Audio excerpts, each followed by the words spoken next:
Welcome to the October 25th, 2020 meeting of the Sandusky City Commission. We'll have an invocation offered by Commissioner Meinzer, followed by the Pledge of Allegiance.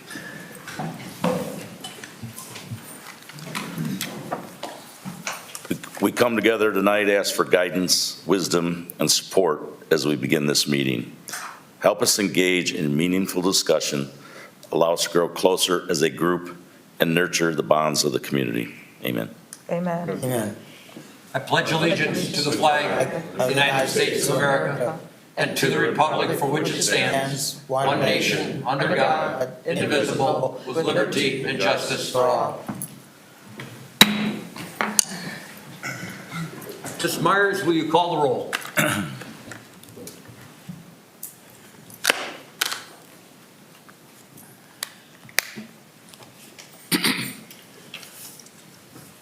This would be Ms. Myers' first meeting as our commission clerk, so we're going to excuse dropping the ball early.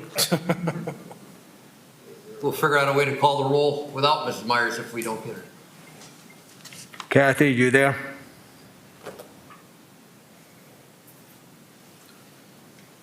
I think you're muted. Probably taught her everything but what button to push.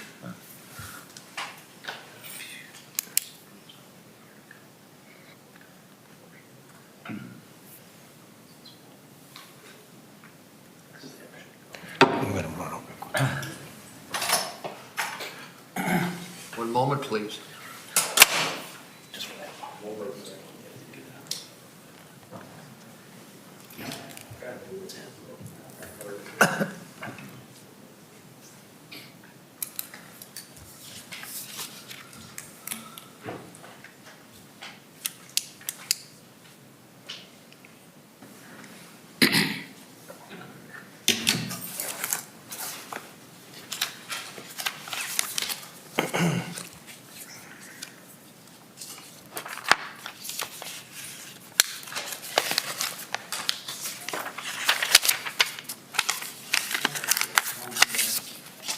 Whatever.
Welcome, Ms. Myers.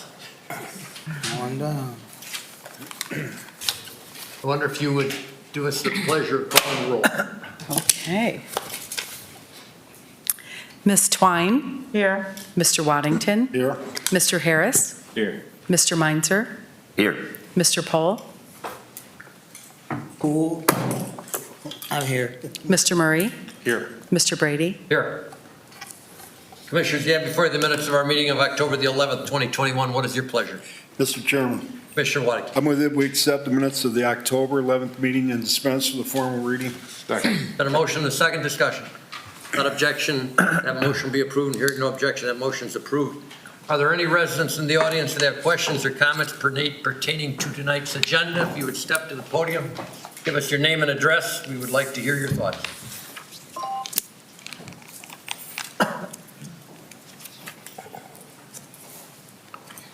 Good evening.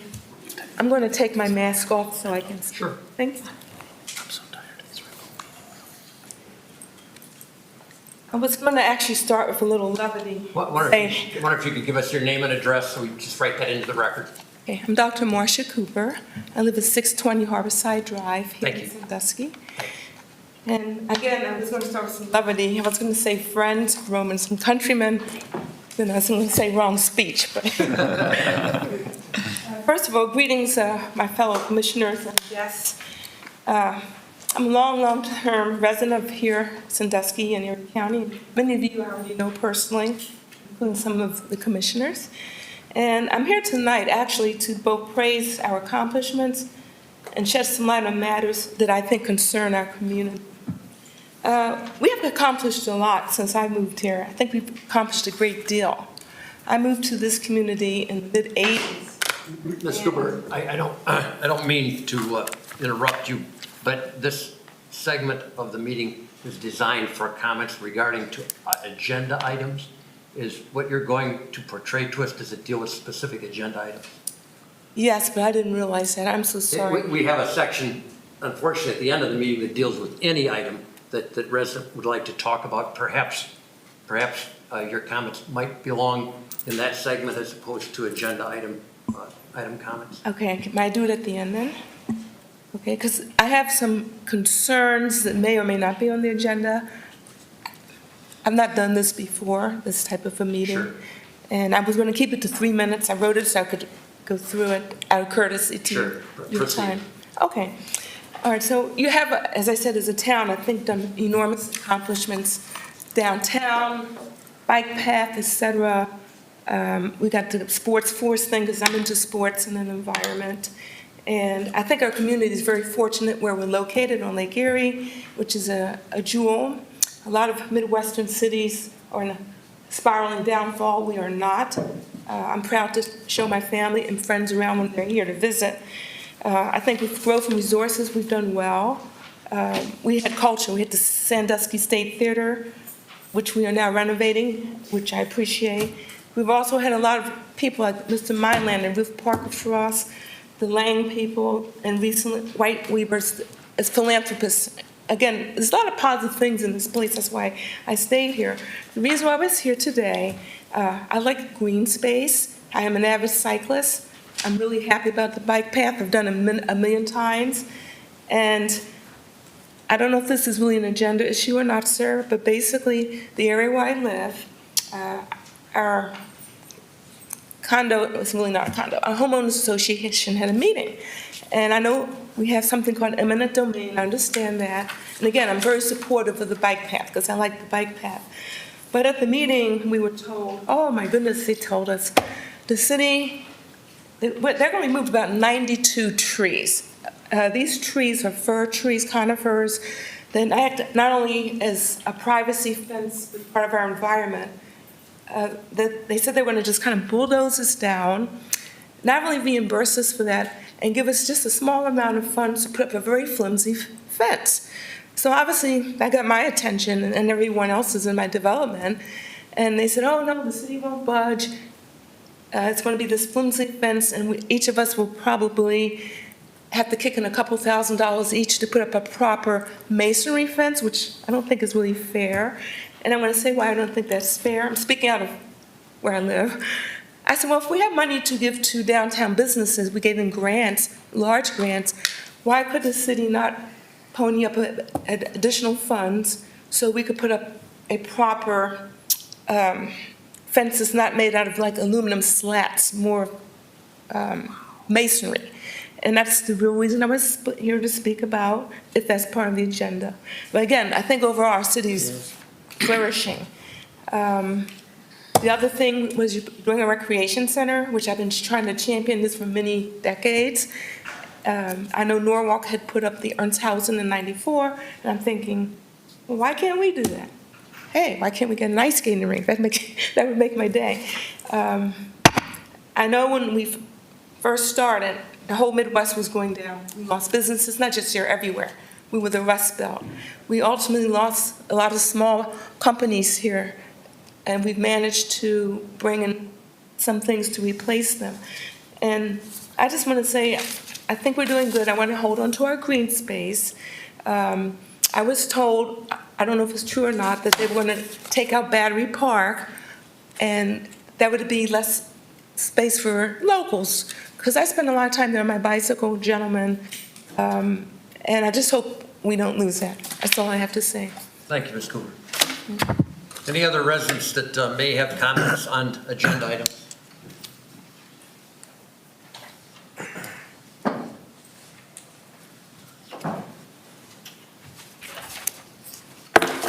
Sharon Johnson, 1139 Fifth Street. I'd like to comment on the Cedar Point deal. You know, the city's just coming out of a financial crisis, and I hear about this deal here.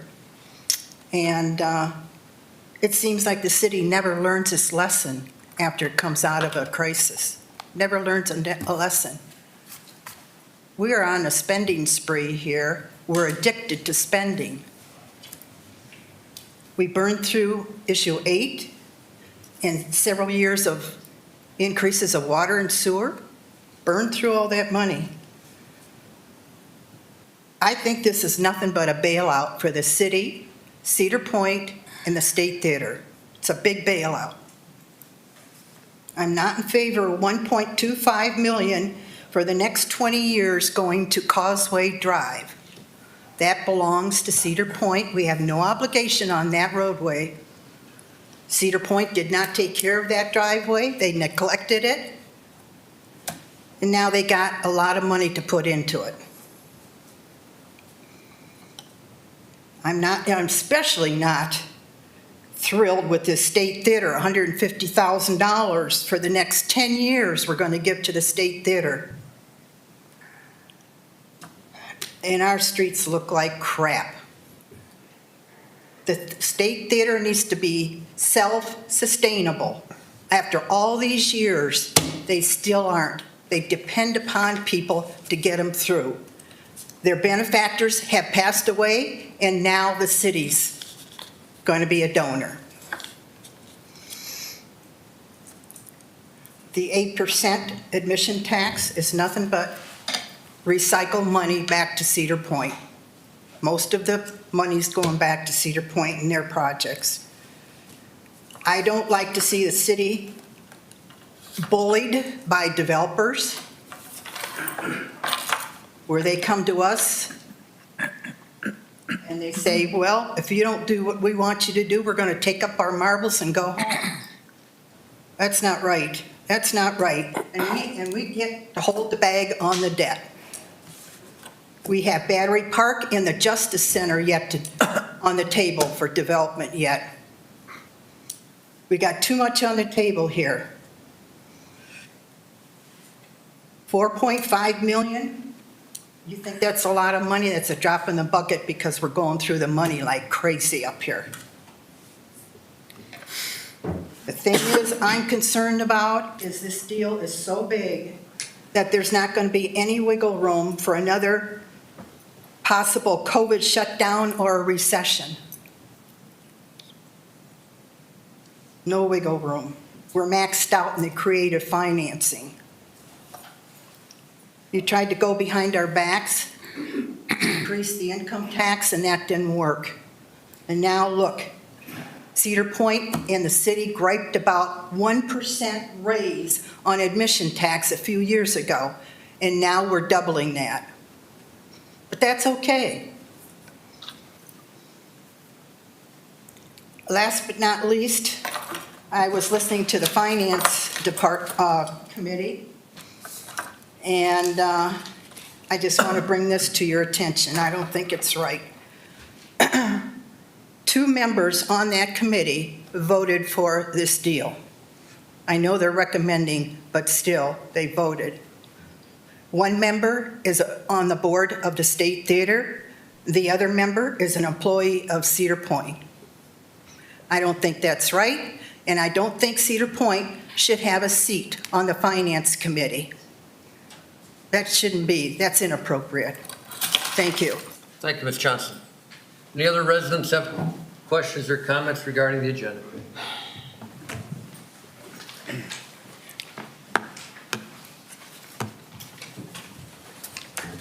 Hi, I'm Tom Baskin, 815 Bardshar, Sandusky.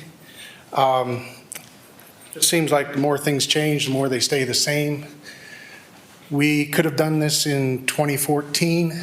Everybody knew that Cedar Point paid higher taxes at all their other locations, except maybe one.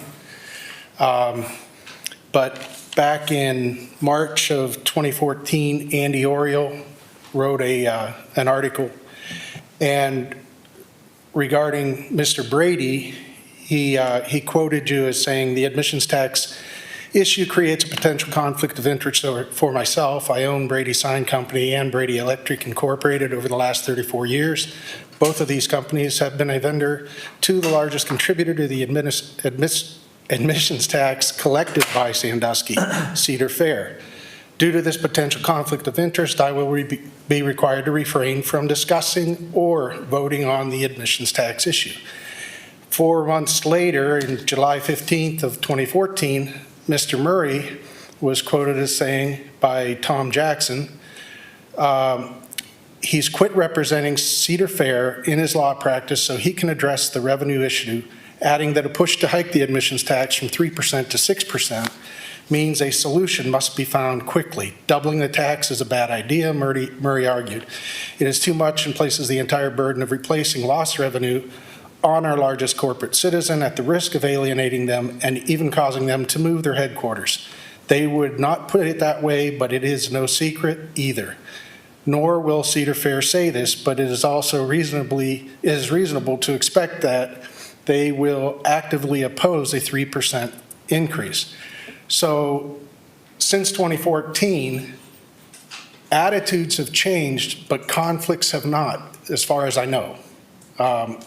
I believe Section 43 of the charter says that no commissioner or commissioner's family can benefit from any of the contracts or deals let out by the city. In 2014, it seemed to indicate that you didn't feel you could even speak about it, but somebody did a lot of negotiating because this is a huge deal. And I just think that public doesn't have the information yet, but it almost looks like Cedar Fair has written this themselves because they're getting a lot of this coming right back at them. And all the streets that appear to be benefiting from this are just the thoroughfares, the ones that will get the people to and from Cedar Point. As far as the rec center, that's long overdue. That could have been done in 2014 if we'd have gone to the 8% tax then. And if we had, all of you would be able to aim that money exactly where you want it. In this deal, Cedar Fair has already decided where the money gets to go. So hopefully we'll get some more info, but it'll be too late for anybody to speak on it. But I still see the conflicts that you guys had in 14. I still see them in 21. Nothing. We're just repeating the same things over and over. Thank you, Mr. Baskin.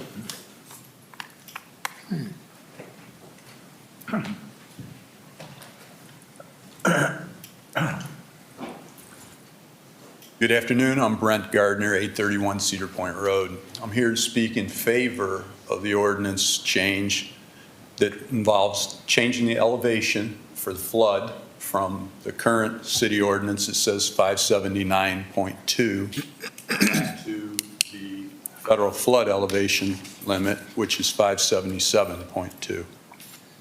The fact that we're 2 foot higher than what the federal FEMA requires puts us in a difficult position. And it puts us in a difficult position in this way. When you want to make an alteration to a home, this community's been around 200 years. Homes were built all during that 200-year period. If you want to try to stay true to the architecture and the style that the home was, but you need to put improvement in, maybe an elevator for a handicapped person, so they can stay in the home, maybe an attached garage for them, something like that. You're not able to do that without an extreme amount of effort. And what I mean by that is normally you have to take it to an appeals process to even get it done if that elevation is going to be higher than the FEMA, than flood requires, but lower than the city requires. So it puts us in a situation where we're not compatible with the federal government. And it really harms you in the development. I'll use my own addition. That's what really brought it to light when we put an addition on our home. It took an extra almost 60 days to get through the appeals process to get it accepted. Now, the city folks that run the building department and planning department, they're great folks, and they worked real hard to get it done for us, and we appreciate that. But that extra time to get into a meeting and get it scheduled on the meeting, and go through that process to get it appealed and be successful, that time delay was a more than doubling of my lumber bill. Okay, more than a doubling. It wasn't $1,000. It was tens of thousands of dollars in increased costs. So I think it would behoove us to go back to following the FEMA regulations and the elevation that they set at 577.2 instead of us being at some other elevation 2 feet higher than that. So I appreciate your consideration on passing that legislation for that. Thank you for your time. Thank you, Mr. Gardner. Any other residents with comments regarding agenda items?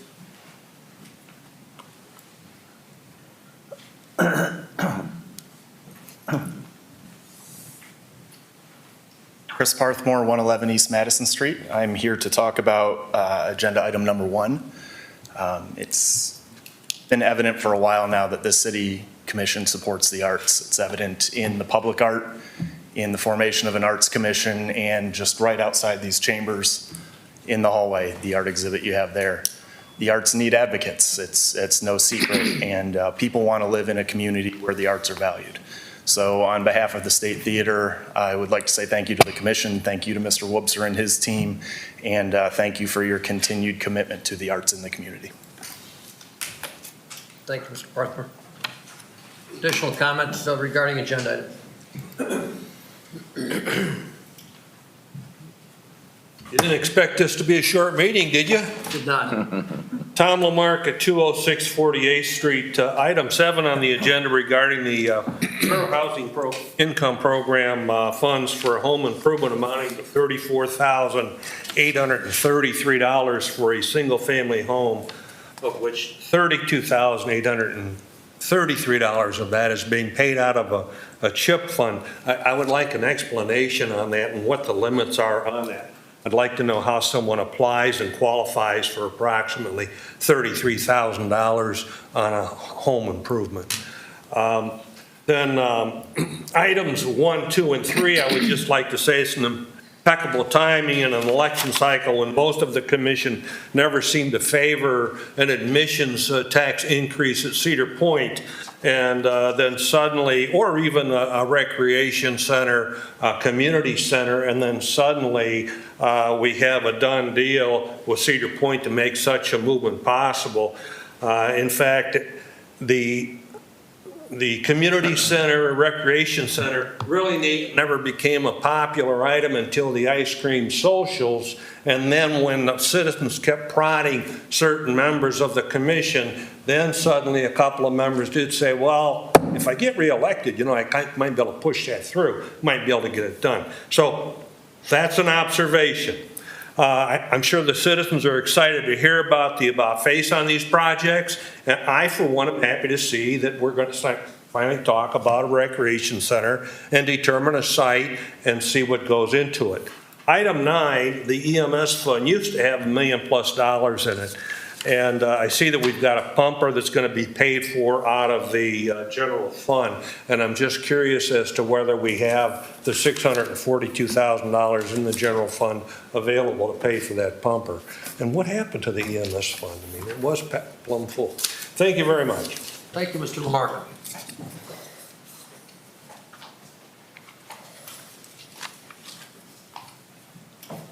Thank you, Mr. Mayor. Tim Schwanger, 362 Sheffield Way. I have a few questions on agenda items. I hope somebody's, writing them down for me if they would. First of all, item number 1, 2, and 3, which is, of course, the admissions tax increase and residual ordinances. Question is why is item number 1 being passed as an emergency and 2 and 3 is under first reading? Maybe I can get that answered. Did watch the Finance Committee meeting from last week, and during Mr. Wipser's presentation, he indicated that many, many details and complex issues need to be addressed, which, you know, what great timing. What great, 8 days before the election, what great timing to bring this out. That's wonderful. It's not a surprise, but it's wonderful. Sandusky collects the admissions tax, and under the new increase, it looks like, and again, this is in the form of a question, $20 million of that admissions tax increase is going back to Cedar Point for their private roadway. And I understand that we're doing a small bike path, which obviously is not going to cost $20 million, but maybe we can get an explanation on that. And in return, Sandusky gets a flooded pier, the Beckling Pier, and the Beckling Building, which obviously is going to need some renovations, which I assume, based on reading between the lines, we're going to be using admissions tax money for that project potentially as well. The other issue is the Sandusky Drive-In property. Back in 2007, the Trust for Public Lands bought that property, $460,000 for the city of Sandusky as a permanent, not so permanent now, conservation easement. So that kind of shoots the idea that conservation easements are forever. Shoots holes right through that. You know, the original ordinance, which I happen to have here in front of me, states revenues for general municipal operations, maintenance, capital improvements, new equipment, and other expenses of the city, which means residents and government function. The new ordinance is, I don't even want to go through this. It's like a spider web of could be's, maybes, will be's, might be's, which opens up future expenses from the admissions tax going back to Cedar Point. And that's an issue, that's a concern with the residents. The State Theater, you know, and we still have Mr. Parthmore here somewhere. He made a statement in the paper that the State Theater was well insured for the damages. A GoFundMe project or a GoFundMe account was opened. I think a local nonprofit opened up an account at one of the local banks. So we're $1 million grant. I would hope someone tonight would comment, you know, like, where are we at as far as them needing that money? I mean, is that a gap financing for construction? Did they not raise enough money? Were they not insured? And then there's another $150,000 a year towards the State Theater for 10 years at $1.5 million. If I'm reading this right. Now, again, that's another question. Is that $150,000 a year for 10 years going directly to the State Theater?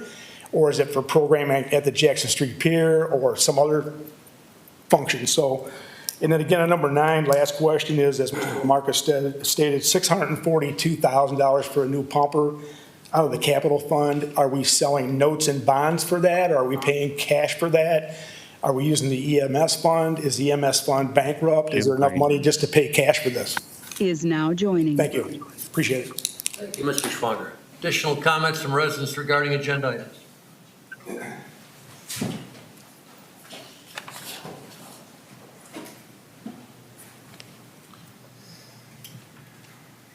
Steve Pajali, 1033 Wayne Street. I think the Cedar Point deal is a good deal.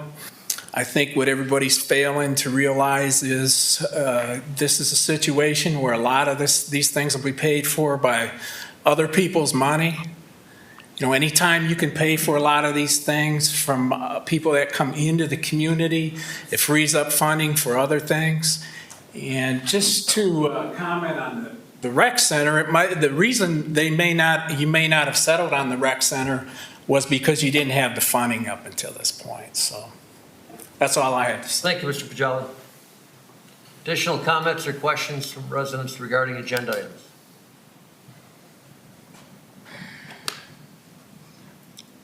Commissioners, we have a brief presentation by our Chief Planner, Aaron Blair, regarding the recent neighborhood meetings that we just completed. Ms. Blair, the floor is yours.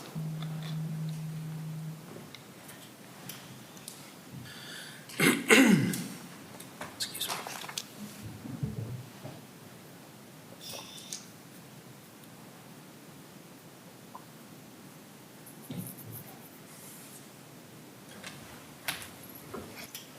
Thank you, Commission President Brady and fellow commissioners. and residents, everyone that came to these meetings. It was really great to get out into the neighborhoods and talk with people. Also, thank you to the police department, the fire department, members of the community development department who helped us hang 4,000 tags on residents' doorsteps to invite them to this meeting series. We have a brief summary of the kind of top findings of what we heard, and they're all together in one list of top 8 findings, but we also have some takeaways for you if you want to read this presentation later about each of the parks. I'm happy to answer questions. The purpose of these meetings really was to celebrate accomplishments over the past 5 years. As we see, this process takes a lot of people. It takes residents and commissioners, elected officials, volunteers, staff to make these kinds of accomplishments happen. So we're looking backward 5 years. How did we do? What did we accomplish? And then looking forward 5 years. We wanted to get out in the neighborhoods and listen and learn from residents to understand what's on top of folks' minds and what we should be focusing on in the future. And we also were represented by multiple departments to answer direct questions, so people were able to show up and have a conversation and get the questions answered when they got there. We brought a bunch of stuff with us to these because we wanted to have lots of different questions answered and things to present. So we had the citywide poster that I showed on the previous slide. We had a poster for each of the neighborhoods, and these were the 6 neighborhoods identified in the Bicentennial Plan for Investment, the Sandusky Neighborhood Initiative. So that's why we focused on these specific neighborhoods, but they're really also a pilot and a proxy for the whole city. We had some handouts with neighborhood information, and then we had a visioning board to talk about, gather feedback about what's on your mind today, what do you want to see in the future, and then what's the next big project, the next big investment in the next 5 years. And we also had individual comment sheets, so if folks wanted to write down a long question or give us their information, we were able to collect those as well. We conducted the meetings in 6 locations. We had 12 scheduled meetings. We ended up canceling one because of weather, but we held 11 events. So we had the ice cream social on Wednesday evenings, and then we did a follow-up Thursday morning, so residents had more than one opportunity per neighborhood to attend. Is now exiting. Again, I mentioned we had a number of the staff departments at each meeting, and we saw all the commissioners. Thank you, city commissioners, who came out and joined us, and a number of commissioners from other boards and commissions. We had 120 residents at least, that was by our count, more than 120 residents show up to talk with us, and we documented 225 comments from those residents. Within those comments, some of them are multiple topics, so we went in and analyzed each topic that came up in those comments, and we found 275 ideas held within those comments. And like I said, we boiled those into kind of 8 big themes with some examples to share with you today. The top 4 got the kind of highest number of comments, and then 4 others. So I'll walk through those first 4. The top thing that we heard by far was about 30% of comments had to do with asking the commission to keep investing in parks and recreation. This includes, we were in the parks, so maybe it leans us towards that, but in community planning, parks and recreation is, from what I've heard, almost always at the top of the list. So this includes the park amenities and improvements, connecting bicycle connectivity throughout the neighborhoods and in the pathway, continuing to produce the events and programs we've been doing, and a specific request for a recreation community center came up a number of times. Second was to continue repaving the streets and focusing on pedestrian safety. So we got a lot of specific requests. When are you going to pave this specific street? When's that in the timeline? Can you add a crosswalk, sidewalks, 4-way stops, things like that. This is a walkable city, and it's definitely on folks' mind. The third was to ensure housing options and beautify neighborhoods. So this had to do with code enforcement, grant programming, things to help the existing homes continue to look nice and be comfortable and safe feeling for residents. And then also redevelopments and new housing where we have opportunity to put new housing in neighborhoods, housing affordability today and long term. The fourth big theme, this was almost 10%, was promoting local business and economic advancement. So there were comments about programming for entrepreneurs, job training for individuals, business incubation to help businesses grow, and fostering new retail options. So like grocery store came up a number of times, and different types, new restaurants and small business. The next 4, it was great to see, we heard a lot of kind of keep up the great work. So we heard a lot of excitement and gratitude for the city overall, including recent projects, events, and investments. We heard about increasing the sense of safety in neighborhoods, and a lot of those comments were about street lighting, so increasing street lighting and adding lighting to parks. Also some things about nuisance and neighbor conflict. Attracting redevelopment, so in general, like not quite, housing ended up in the housing category, but redevelopment in this case was thinking about larger sites, like the Sandusky Plaza came up a couple times, for example, of beautification and any underutilized spaces. And finally, continuing to incorporate environmental sustainability. So this includes flood erosion mitigation, continued investments in our water and sewer services, and the water quality in the bay. So what we'll do with this information is, from a staff perspective and from the city commission perspective, is to use this neighborhood feedback to think about when we're setting budget priorities, policy direction, when we're planning, deciding what plans and projects will be over the next 5 years, and also evaluating the existing programs that we have and how we will continue to improve those programs in the future. So I want to thank again everyone who participated in these meetings. It's so valuable to have these conversations. And if you'd like to view or download this presentation, you can get it on cityofsandusky.com/neighborhoods. Thank you. Questions or comments for Ms. Blair, Commissioners? Mr. Chairman, Commissioner White. this was a good presentation, but I hope going into the future that we can have contact in the neighborhoods, maybe go back. I know during the winter with COVID, it's tough right now, but I would like to see more follow-up and have a larger number, a bigger pot of folks or residents and hear their concerns. Some of them couldn't make it because of the time and work, but I think going forward, any information that we can keep adding, build, to come up with a good composite of what we really want or what we want, as far as, and I think safety is the top thing in the city right now. Through the chair, thank you, Mr. Waddington. I did hear that from a number of residents too, and I love to get out and have conversations. I'm always happy to help facilitate or, advertise and create a meeting and listen. It's really great when people get together and talk about what we need to do. Additional comments, Commissioner? Mr. Chairman. Commissioner Poole? Yeah, thank you for that summary. If you would, when you put up on the website, and if you'd mail out the support information that led to the summary, the whole 275 and whatever information. Yes, whatever it is. I do have in this. Just send it all out. I have a methodology that is a description of how we got to these results and how they were quantified, and that's in this presentation. And then just a short summary of some of the top themes from each of those 6 parks. That's fine. I'd like you to send the additional information. You said there were 275 comments. I'd like to read them. Sure. Send all that information out and put it in. Doesn't have to be in your presentation, obviously, but we need access to it. Thank you. Additional comments, Commissioners? Next item on our agenda is a public hearing on amendments to our Planning and Zoning Code, Chapter 1157, Floodplain Administration. I am not sure who is going to conduct that public hearing. Apparently, it is not Ms. Blair.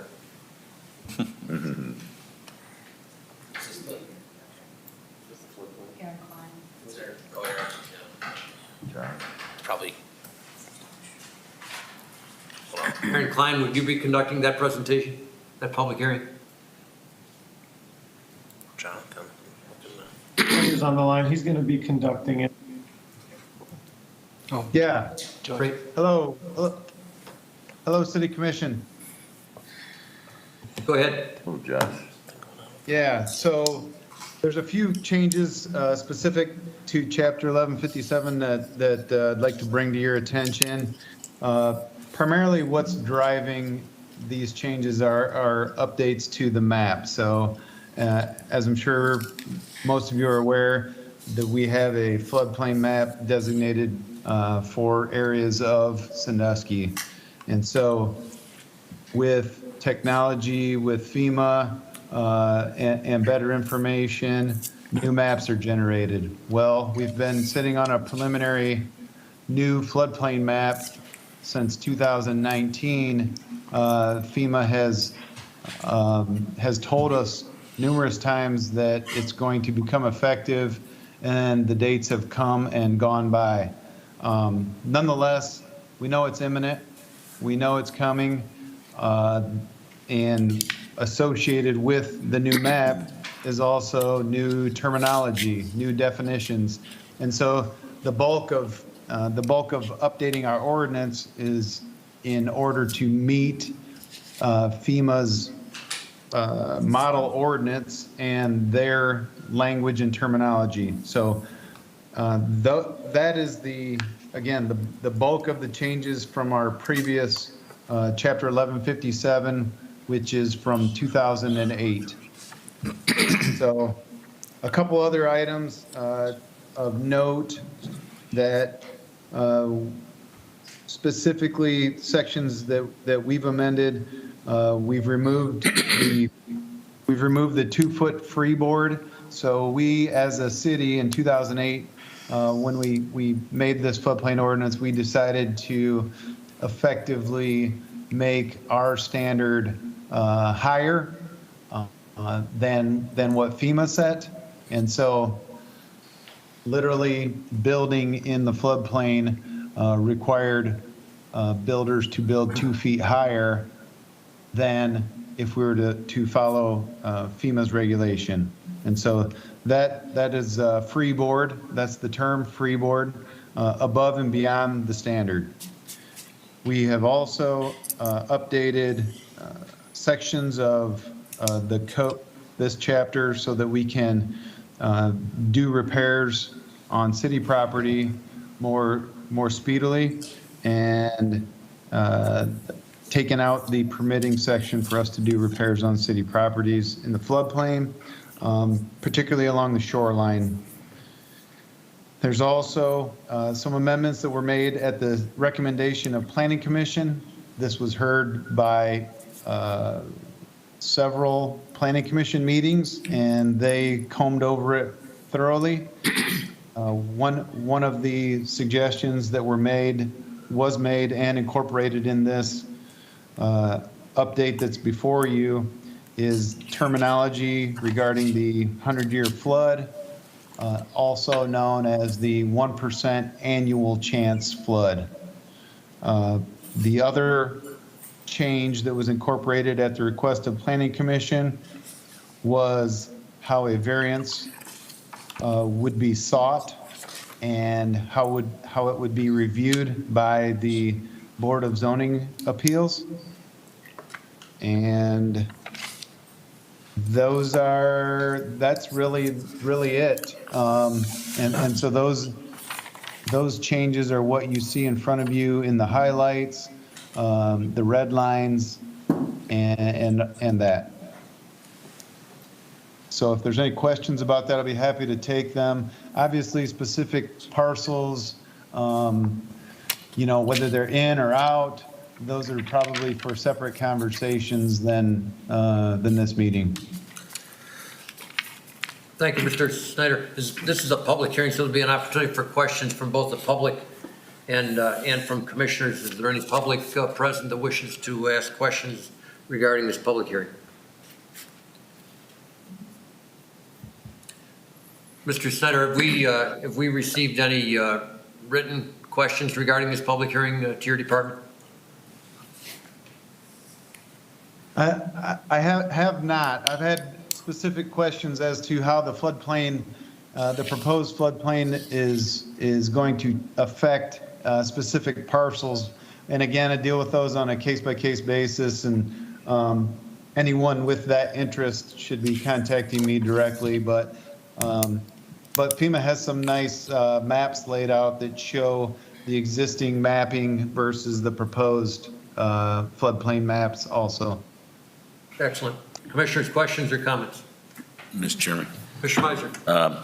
I tend to agree with Mr. Garner that stood up early, and I think that 2-foot floodplain freeboard restricts new development, one, and that there may be some sense in that. However, for the folks in the town that do live in the floodplains, and which is a lot of Sandusky, it really restricted just some minor improvements or modifications to the homes.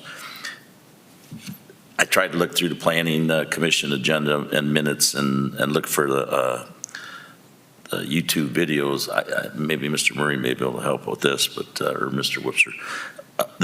I see the reduction of improvements from 5,000 to 2,500. $2,500 is, a very minor improvement to your property to have to go through the floodplain process. I mean, that's a fence, and or it's, you can't put a roof on for 2,500, but I just wondered what the thought process was from reducing it from 5,000 to 2,500 for the permit process for the city. I'm sorry, Josh, I should have got a hold of you earlier and asked that question, but. Chairman. Mr. Murray. I don't recall the answer to Mr. Meinzer's specific question. I don't remember that coming up at the planning commission meetings. I think that was in the legislation as it was presented to us, but Mr. Snyder might have a better recollection. We did debate this at the planning commission for a lot of meetings, I think 4, maybe 5. And all the comments Mr. Snyder made, I agree with. The only highlighting that I put on that is that for many years, when we were under the 2-foot freeboard concept or regime, people applied for variances and they were always granted. So, and I agree with the comments Mr. Gardner made.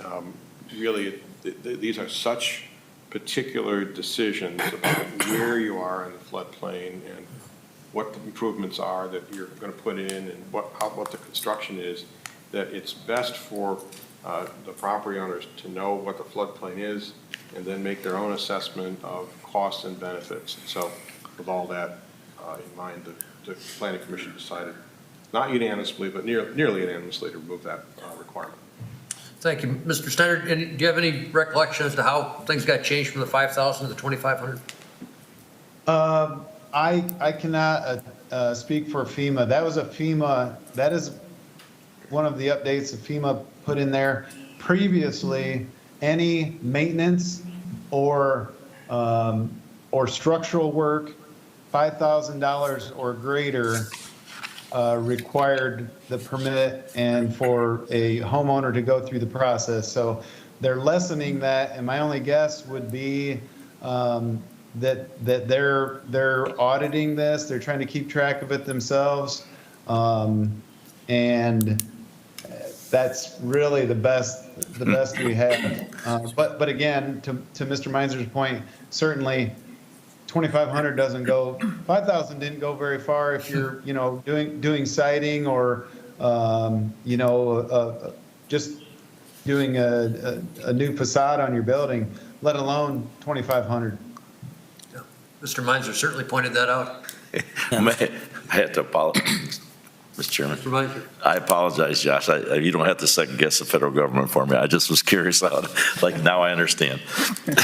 Chairman, just a point of clarity. The change to $2,500 was a FEMA change, not the planning commission change. I believe that is what Mr. Snyder indicated. Yeah, okay. Yep. So make sure, when you started it, I thought. We're blaming the government. Yeah. The big government. The other one. Yeah, the other government. Yeah, not this one. For a change. Additional questions or comments, Commission? If not, I will declare this public hearing as closed. Commissioners, you have before you several communications from staff recommending various legislation. Can I have a motion to accept these communications? So moved. Second. A motion and a second. Discussion. Without objection, the motion be approved. Hearing no objections. That motion is approved. Commissioners, we have 6 items on our consent agenda this evening. Do any of you wish to move any of these items to the regular agenda? Ms. Myers, will you present the consent agenda, please? Number A, approval of ODNR Urban Tree Canopy Grant. Item B, purchase of rock salt for calendar year 2021 through 2022. Number C, new liquor permit for Sip and Spin LLC. Number D, budget amendment number 4. Number E, ratify emergency purchase of Muffin Monster Grinder. And number F, annual payment to Erie County for 911 services. Having heard these ordinances, resolutions, and liquor permits, what is your pleasure? Mr. Chairman, Commissioner Meinzer. I make a motion to accept agenda items A through F and declare all ordinances and resolutions as drafted and presented to the city commission under the consent agenda shall take effect in accordance with section reflected in accordance with the ordinance and/or resolution, whether it be in accordance with section 13 or 14. Second. We have a motion and a second. Ms. Myers, will you poll the commission on the motion, please? Ms. Twine? Yes. Mr. Waddington? Yes. Mr. Harris? Yes. Mr. Meinzer? Yes. Mr. Poole? Yes. Mr. Murray? Yes. Mr. Brady? Yes. And now on the ordinances, resolution, and liquor permit. Ms. Twine? Yes. Mr. Waddington? Yes. Mr. Harris? Yes. Mr. Meinzer? Yes. Mr. Poole? Yes. Mr. Murray? Yes. Mr. Brady? Yes. Those ordinance, resolution, and liquor permit are approved. We'll turn to our regular agenda. Ms. Myers, will you present item number 1, please? Item number 1, it's requested an ordinance be passed authorizing and directing the city manager to enter in a memorandum of understanding with Cedar Fair LP relating to certain collaborative economic development efforts within the city of Sandusky and declaring that this ordinance shall take immediate effect in accordance with Section 14 of the city charter. Commissioners, having heard this ordinance, how do you wish to proceed? Mr. Chairman. Commissioner Waddington. I move for the adoption of this ordinance under suspension of the rules in full accordance with section 14 of the city charter. Second. A motion and a second, discussion. And as part of the discussion, I would like to introduce a video from Ms. Carrie Boldman, Vice President and General Manager of Cedar Point.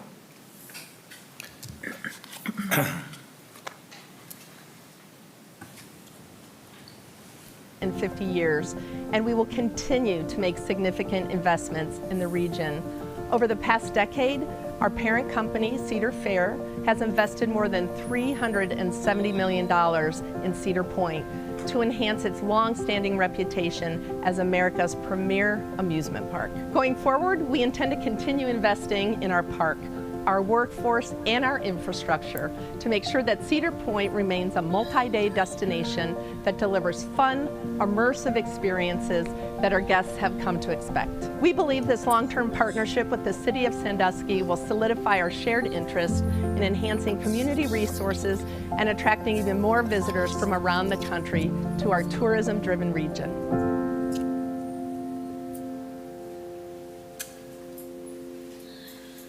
Mr. Whoopster, I believe you may have a presentation for us regarding this piece of legislation. I do. I'm going to come to the podium so I can see the commission in the audience.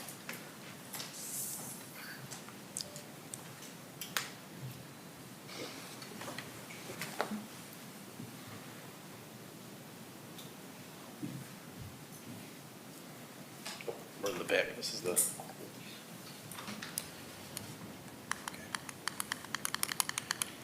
There we go. Good evening, commissioners, audience, staff. I'm really excited to be here before you tonight to talk about the outline of the partnership that is on your agenda, 3 pieces of agenda items tonight.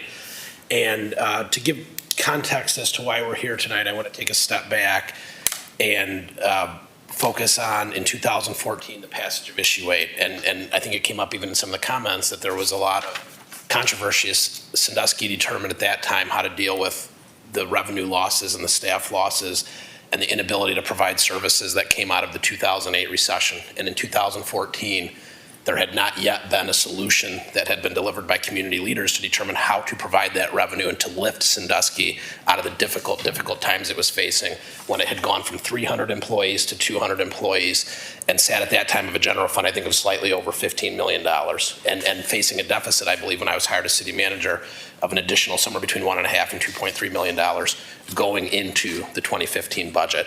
And there was a group of residents that looked to double the admissions tax at that time on Cedar Fair.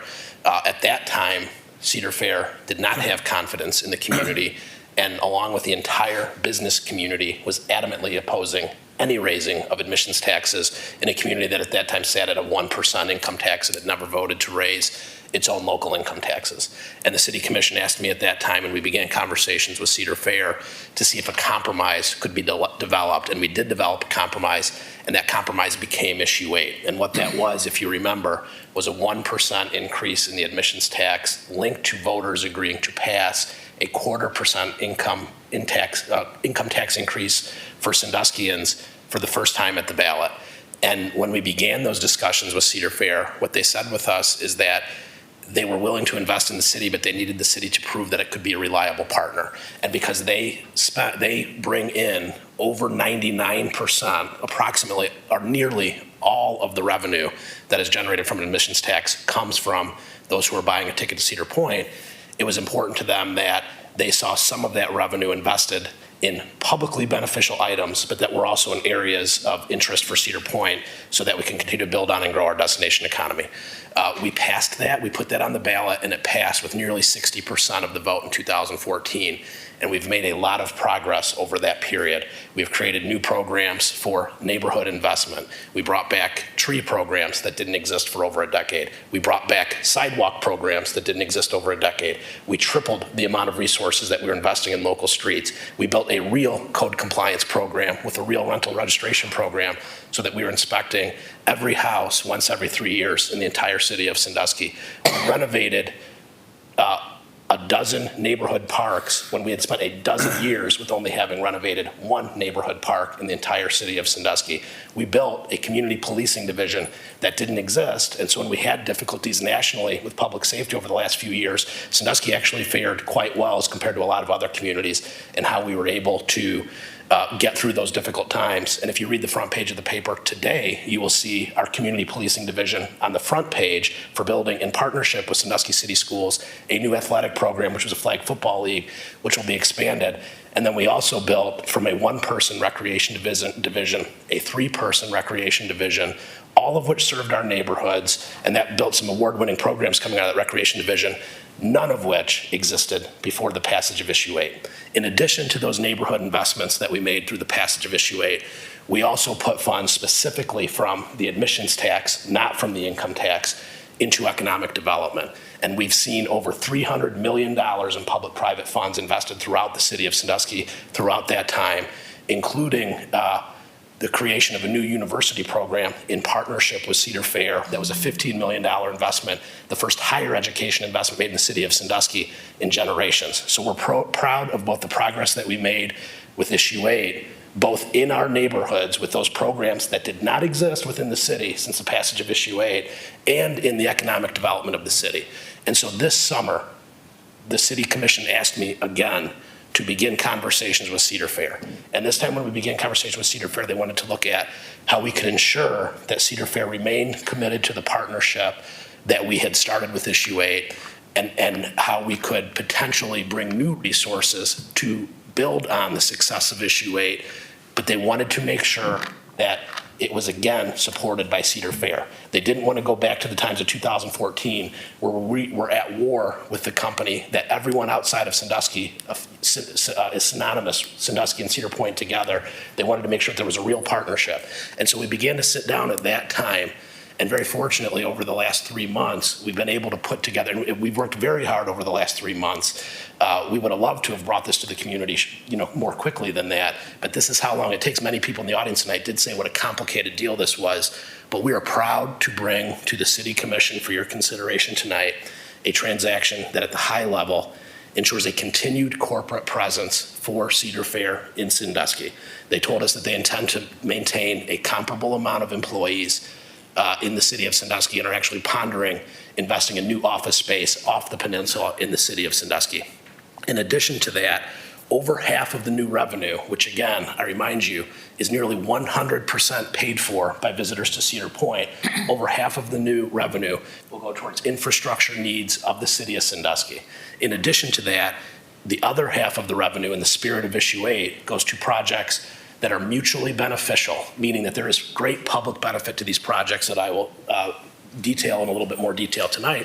But in addition to that, they also support the long-term vision of Cedar Fair for how they can continue to thrive in the community. But it's important to note that none of the investments that are being made in the mutually beneficial projects between the city and Cedar Point are actually being made on the peninsula. They're being made in the community. They're being made to create stronger connections between Cedar Point and Sandusky, and they're being made to leverage new investments into the city outside of the peninsula that will grow our tax base over time. So I'm very proud to present this and give you guys a little bit more detail tonight, but it did take a lot to come together. And again, here's that 50-50 split. 34% of this, or over a third of it, go immediately into the needs for our streets, our safety, our parks, and our pathways, which is what we're hearing from the public that they want to see. 16% of this goes towards the construction of a new recreation center for Sandusky. And I can tell you, this city commission has been asking for a rec center for much longer than the last few months since the neighborhood meetings.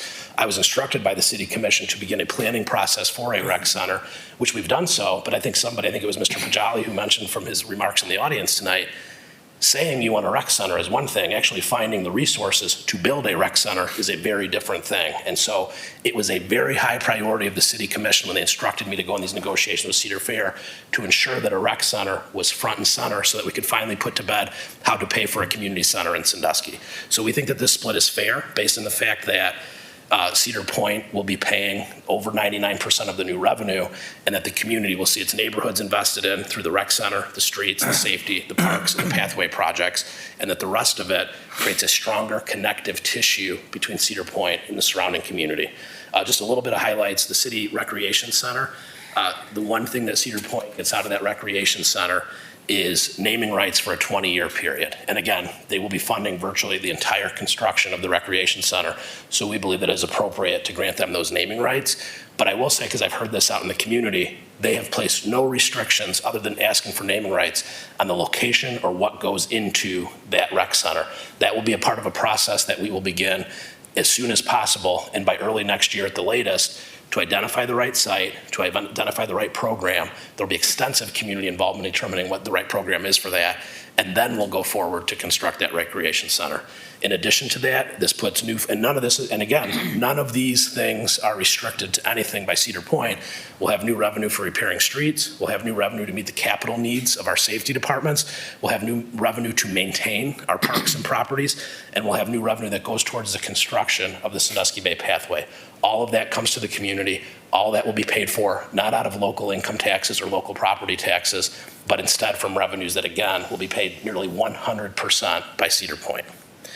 Secondary, and this was the piece of this, because I've heard other people say, why is any of this being invested in anything that Cedar Point wants? These are tax dollars, and yes, they are tax dollars, but remember, we're passing this tonight. You saw the video where the general manager of Cedar Point, Kerry Boldman, endorsed this partnership. The reality is, and the commission instructed me when sitting down with Cedar Point, is to do the best deal that would bring the revenue to the city for mutual goals, but also to maintain and sustain the partnership with Cedar Point, because we think we can get more done together than we can by fighting with each other. And I think that is the big distinction between why we compromised in 2014 and why we're compromising in 2021, because we're able to not only bring revenue to the city for these important goals, but we're maintaining a partnership with our largest and best known employer and institution in the city. And so with that, the Causeway is nearly 70 years old. It became very apparent early in these negotiations that replacing and improving the Cedar Point Causeway was by far Cedar Point's most important priority and critical to forging an agreement on this. What we asked Cedar Point for as part of reinvesting in the Causeway was that we created an extension from the Sandusky Bay Pathway so that you would have public access all the way, not only on the Causeway, but to Cedar Point Park and to the Cedar Point Boardwalk with adequate bike parking facilities so that we can create access to the beach, we can create access to the boardwalk, create access to the park for individuals who are riding bikes and walking. In addition, right now you have to drive there. You're actually not allowed to bike or walk the Cedar Point Causeway. We're going to change that with this project. We're also going to be burying the electric utilities. And in burying the electric utilities, remember, Cedar Point had to close for a day a few years ago because a windstorm knocked those down. So we'll be able to modernize that. We'll be able to ensure there's modern water and sewer infrastructure. They're also adding an additional lane, which will be reversible. So on the way in, it will go towards the park, and then in the evenings it'll come away from the park. And we've also asked and received assurances that we'll be able to utilize that lane for public transportation as well as other buses that will be able to better access and create more seamless connections to Cedar Point. In addition to that, and this was important to Cedar Point, They wanted to ensure that we continue to diversify the economy. This was the same thing that they asked us as part of issue 8. So a modest amount of these funds will go towards creating destination-related economic development, predominantly along the waterfront from downtown to the Cedar Point Sports Center. We do not have a program in place for that yet, but we know that this revenue will be dedicated to that. And again, that was an important thing for Cedar Point. In addition to that, and we've heard again many times from the public that they want to see water taxi connections once again go back and forth on a more frequent basis between downtown Sandusky and Cedar Point. There is funding committed to bringing that service back, and we are looking to take on the Beckling property from Cedar Point as part of this deal, which we think is one of the most strategically important properties in the entire city because it sits at the center of our waterfront. It is also the one place where you have regular waterfront transportation between Sandusky and the Cedar Point Islands. It's the only place in Erie County that provides that transportation. We think it is critical for us to be able to ensure that we can continue to maintain ferry service through the Jet Express. We'll be able to control our own destiny through that. There's public resources through the state and potentially the federal government that we can bring to restoring those docks that Cedar Point might not have access to. And it provides a great port from a revitalized Beckling building for that new water taxi service. And then finally, I know the State Theater program came up tonight. And again, this was a request to Cedar Point, and they said that they had been approached by the State Theater about contributing significantly for the revitalization of the State Theater. I think it was Mr. Schwanger that asked about the State Theater. And yes, the State Theater does have insurance, but what the insurance provides is enough to put the State Theater back to its conditions before the storm. They had always been planning a large renovation and capital campaign as they approach their centennial, which I believe takes place in 2028. And so they took the opportunity of needing to rebuild, not just to replace the existing infrastructure of the theater, but to make those improvements. And so they're in the quiet phase of a capital campaign. And Cedar Point said, look, if we're going to be paying more taxes, can these taxes help us to make the gift that we've been asked for in the State Theater? And based on a large context of $4.5 to $5 million a year in perpetuity, we felt like it was important and that we could honor that request of Cedar Point as part of their side of the ledger of this agreement. In addition to that, the city wants to support the State Theater because it's a critical year-round asset. So those were the items that came up as this agreement. And again, I'd say to the City Commission, based on the parameters that you placed on me, was to bring resources back to the city that could build on the success of issue 8, but to do so without breaking the line of the partnership between us and Cedar Point and to maintain that corporate presence. I believe we've been able to accomplish all those goals. It has certainly been a busy 3 months to get to this place. It's going to be an even busier several years to implement all of this. But I'm proud of the leadership of the City Commission. I am grateful to Cedar Point for their willingness to pay this much more in tax revenue. And I think that this absolutely will build on the success of issue 8 and position Sandusky for success for the next 20 years and beyond. And I'm happy to answer any questions. Thank you, Mr. Webster. Questions or comments, Commissioners? Mr. Chairman, Mr. Dwight. just want to comment, of course, I am appreciative of Cedar Fair, Eric's work and the city staff's work with coming to this agreement. I fully support it. I think it will be something that will affect this community for many, many years to come in a positive way. Again, I do appreciate Eric's words tonight. Brought out a lot of information. Of course, that was not widely known. But I think as we continue to build our relationship with Cedar Fair between the city, I think those are important things, foundational things that we need to continue to build upon in order for all of us to be successful. So again, thank you. Thank you to Cedar Fair, and I fully support this legislation. Comments, questions, Commissioner?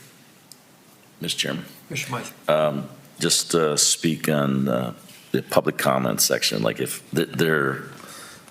it's not reality thinking that we could have presented this in November, and I'm not up for re-election, and I can guarantee this conversation and negotiations have been going on for a long time, and it was complicated, and there's a lot of moving parts, so that was not a correct statement that was made tonight over that, but I would say that, one, we should all recognize in this community that Cedar Point is the golden goose, and we need to figure out and work with Cedar Point how to alleviate congestion and get more customers into that point into their parks, and yes, they're going to benefit from some of the tax dollars that they're going to contribute.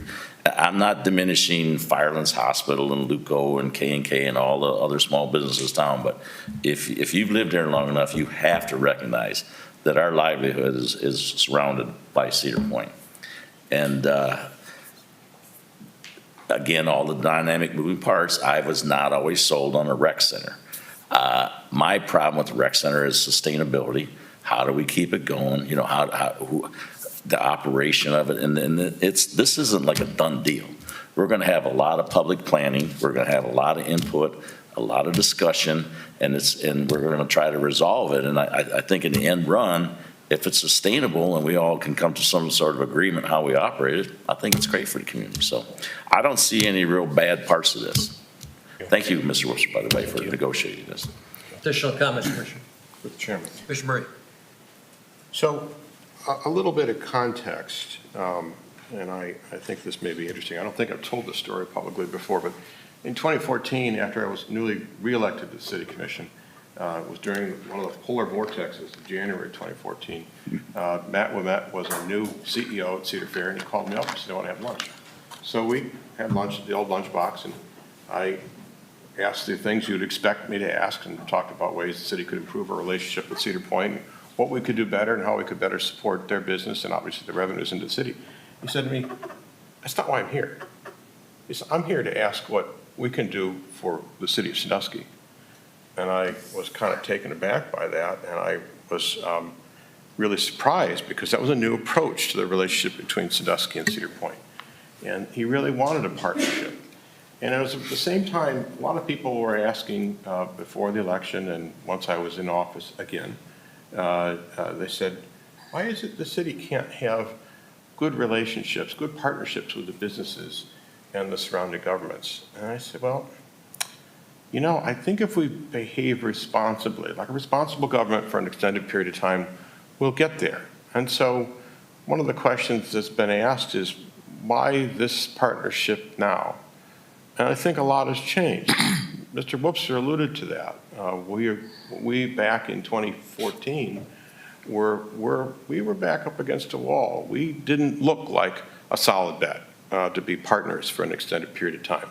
And we're in a different place today. And so I think that that is a big part of why it is that we're seeing Cedar Point approach this as a partnership. And you know, this is a public-private partnership. There's give and take with a partnership.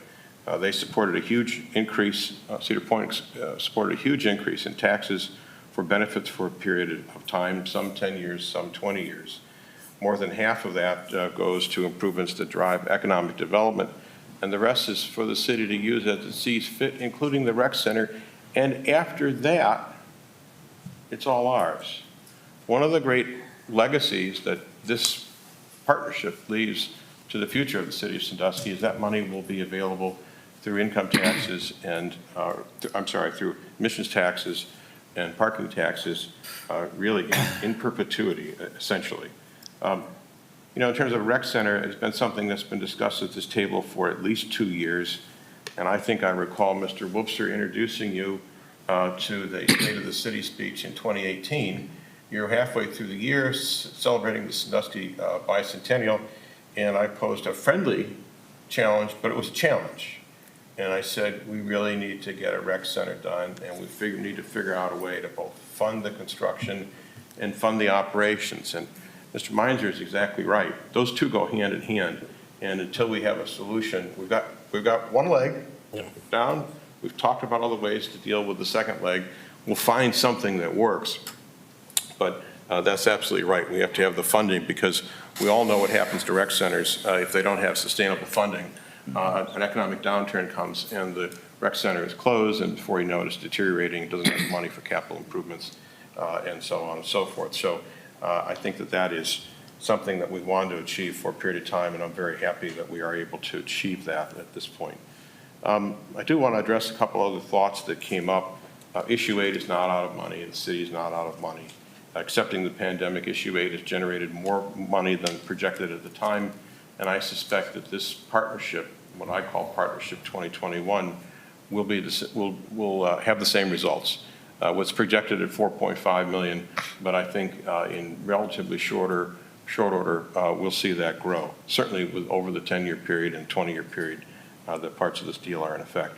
And water and sewer funds are not out of money. We're spending the money as projected by our rate study and as required by the EPA. And we're doing exactly what we said we would do, which is to improve and protect water safety. Would we all like to have lower water and sewer rates? We sure would. But the EPA is requiring communities around the country to make these expenditures. And if you just Google water rate increases and complaints, you'll see it's a universal concern.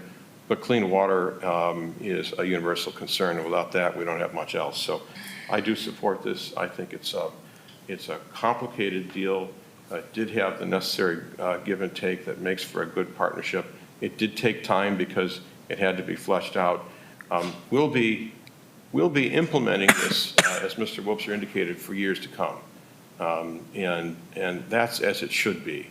You can't decide everything, each and every detail of something this large in a single document, in a single day, at a single meeting, or with a single vote.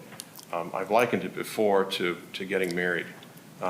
If you want to know if you wait to get married until you know how the marriage is going to go, what job you're going to have, what job your spouse is going to have, what your children look like, where your grandchildren are going to be employed, you'll never get married. You got to take some steps forward, and I think this is a grand step forward. I'm glad I got married. I'm glad I had children. Glad I went to law school. Glad I did a lot of things. Didn't know how it was all going to go, and I think I'm glad I ran for city commission. This has been an interesting ride too. With that, I cast a vote of confidence in the city's future because I think this is really going to take us to places that we really couldn't dream that we would be, and accomplish things we didn't dream we could accomplish. So thank you. Additional comments, Commissioners? Mr. Chairman. Sure. Mr. Murray actually beat me to the punch there with many of his comments. So, that being said, I guess I'll just echo a little bit of, what it is that he mentioned. This new deal, I remember, first finding out about this, and I said, I don't know what a 10 out of 10 deal looks like, but I think this has the makings of it. And again, it's just a testament to what's been happening, since 2014, just in terms of how far we've come, as a community and as a city, for Cedar Point being reluctant to do that deal several years ago, to now having the utmost confidence in us. And again, that's just that's kudos to everyone, really in this room, the commissioners, the staff, of course, Eric. I can't say how proud of you, how proud I am of this deal. This is absolutely great, and we're certainly, with Cedar Point sowing into our community, we're certainly gonna, reap the benefits of this going forward, and I can't wait to see, what the future holds for this city, and continue to move forward. So thanks again. Additional comments, Commissioners? Mr. Chairman. Bishop Poole. Just a couple of things. First of all, you've yet to address why we're doing this under emergency, which I don't need to know right now, but I do want to know before we vote. We've had admissions taxes due to COVID go way down. What is the plan if the revenue doesn't cover all this debt? What's the game plan? So through the commission president to Commissioner Poole, if you look at this, the only fixed revenue in this that would be something that we'd pay out each year, regardless of collection, is the 1.25 for the Causeway, the 700 for the rec center, which would be 20-year commitments of about 1.95 million annually. And then in addition to that, the 10-year commitment, which would eventually be contracted as a naming rights agreement between the city, the State Theater, and Cedar Point. So slightly over 2.05 million of what's been conservatively estimated to be about a 4.5 million collection.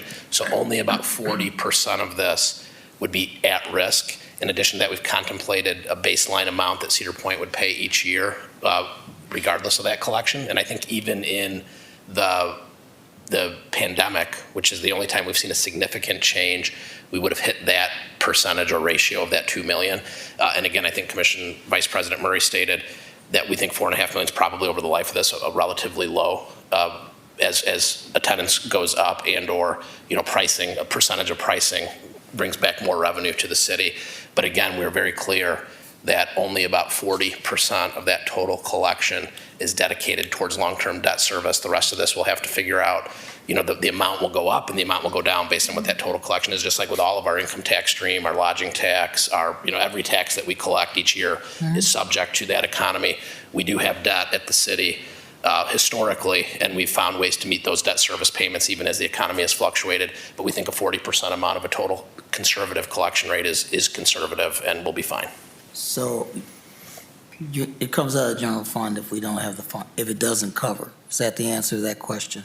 Yes, but we've put better than a 2-to-1 coverage ratio. I wasn't concerned about the risk. I just wanted on the plan that we recognize that now we're going to make this work. The water taxi you alluded to, the Jet Express, the Jet's going to take care of, the Jet has been doing this for the last couple of years. We've had good preliminary, through the Commission President, Commissioner Poole, we've had good preliminary conversations with the owner of the Jet, and we want to keep the Jet. We see the water taxi service as being separate from what the Jet's doing, which is a higher end, bigger boat service. The Jet may or may not end up being the provider of that. We haven't made a decision yet, but we did through Sandusky Transit a few years ago do an estimate of what providing a water taxi line would, which is where the $150,000 has been based on. But yes, the Jet is absolutely, we believe, an important part of our future, and that's partially why we wanted to take ownership, because we knew that there were some needed repairs that this agreement might be able to help us as a public owner of that site bring state capital budget dollars to help make some of those repairs to that dock. Okay, the $150,000 is to be spent on what kinds of things? Repairs to the dock? Is that what you're talking about? No. The $150,000 is outside of the scope, but as you know, that there's the potential of us receiving the Beckling building. Correct. Which could potentially become the site of the water taxi service. The water taxi service additionally could eventually be run from Castaway Bay, from the sports center, but we are predominantly looking to build that historic connection back from downtown first and foremost. So what the $150,000 supports is what is based on the market study of what it would cost to run that line back and forth on an annual basis between Cedar Point and downtown seasonally, running approximately during prime hours every 30 minutes. What are they projecting in terms of use of that? How many people are we moving back and forth across there to make this water taxi? We believe a minimum of 50 per boat trip would be what the boat could sustain. And so you're talking approximately anywhere between 500 and 1,000 visitors to the park a day. But one of the things that we learned as part of some studying on the busiest days where we tend to back up from Cedar Point is that moving even just 500 cars off of the causeway, whether that's through the buses that the new causeway could support, through the biking that could also potentially get 1,500, 200 people there a day. And then additionally, if you're running every 30 minutes, 50 people over on a boat from another location, that 500 to 1,000 cars could make a significant difference. And it's not that you need to figure out how to get everybody to Cedar Point a different way. You need to get that small percentage on those busiest days there. We also think, and we've heard from the public, that this could be a really important amenity for locals that want to work at Cedar Point. That's historically what the boat had been used for, were people that didn't want to deal with traffic and walk downtown, ride their bike downtown, jump in the boat, get to work. So we see, and then again, once we have a hotel and we have a burgeoning vacation rental market in downtown Sandusky, we think that you'll see revenue go up there because the water tax would be an important piece of infrastructure for those who can now hub their trip out of downtown, support local businesses in the city as opposed to out on Route 250, and then be taken back and forth on the water taxi.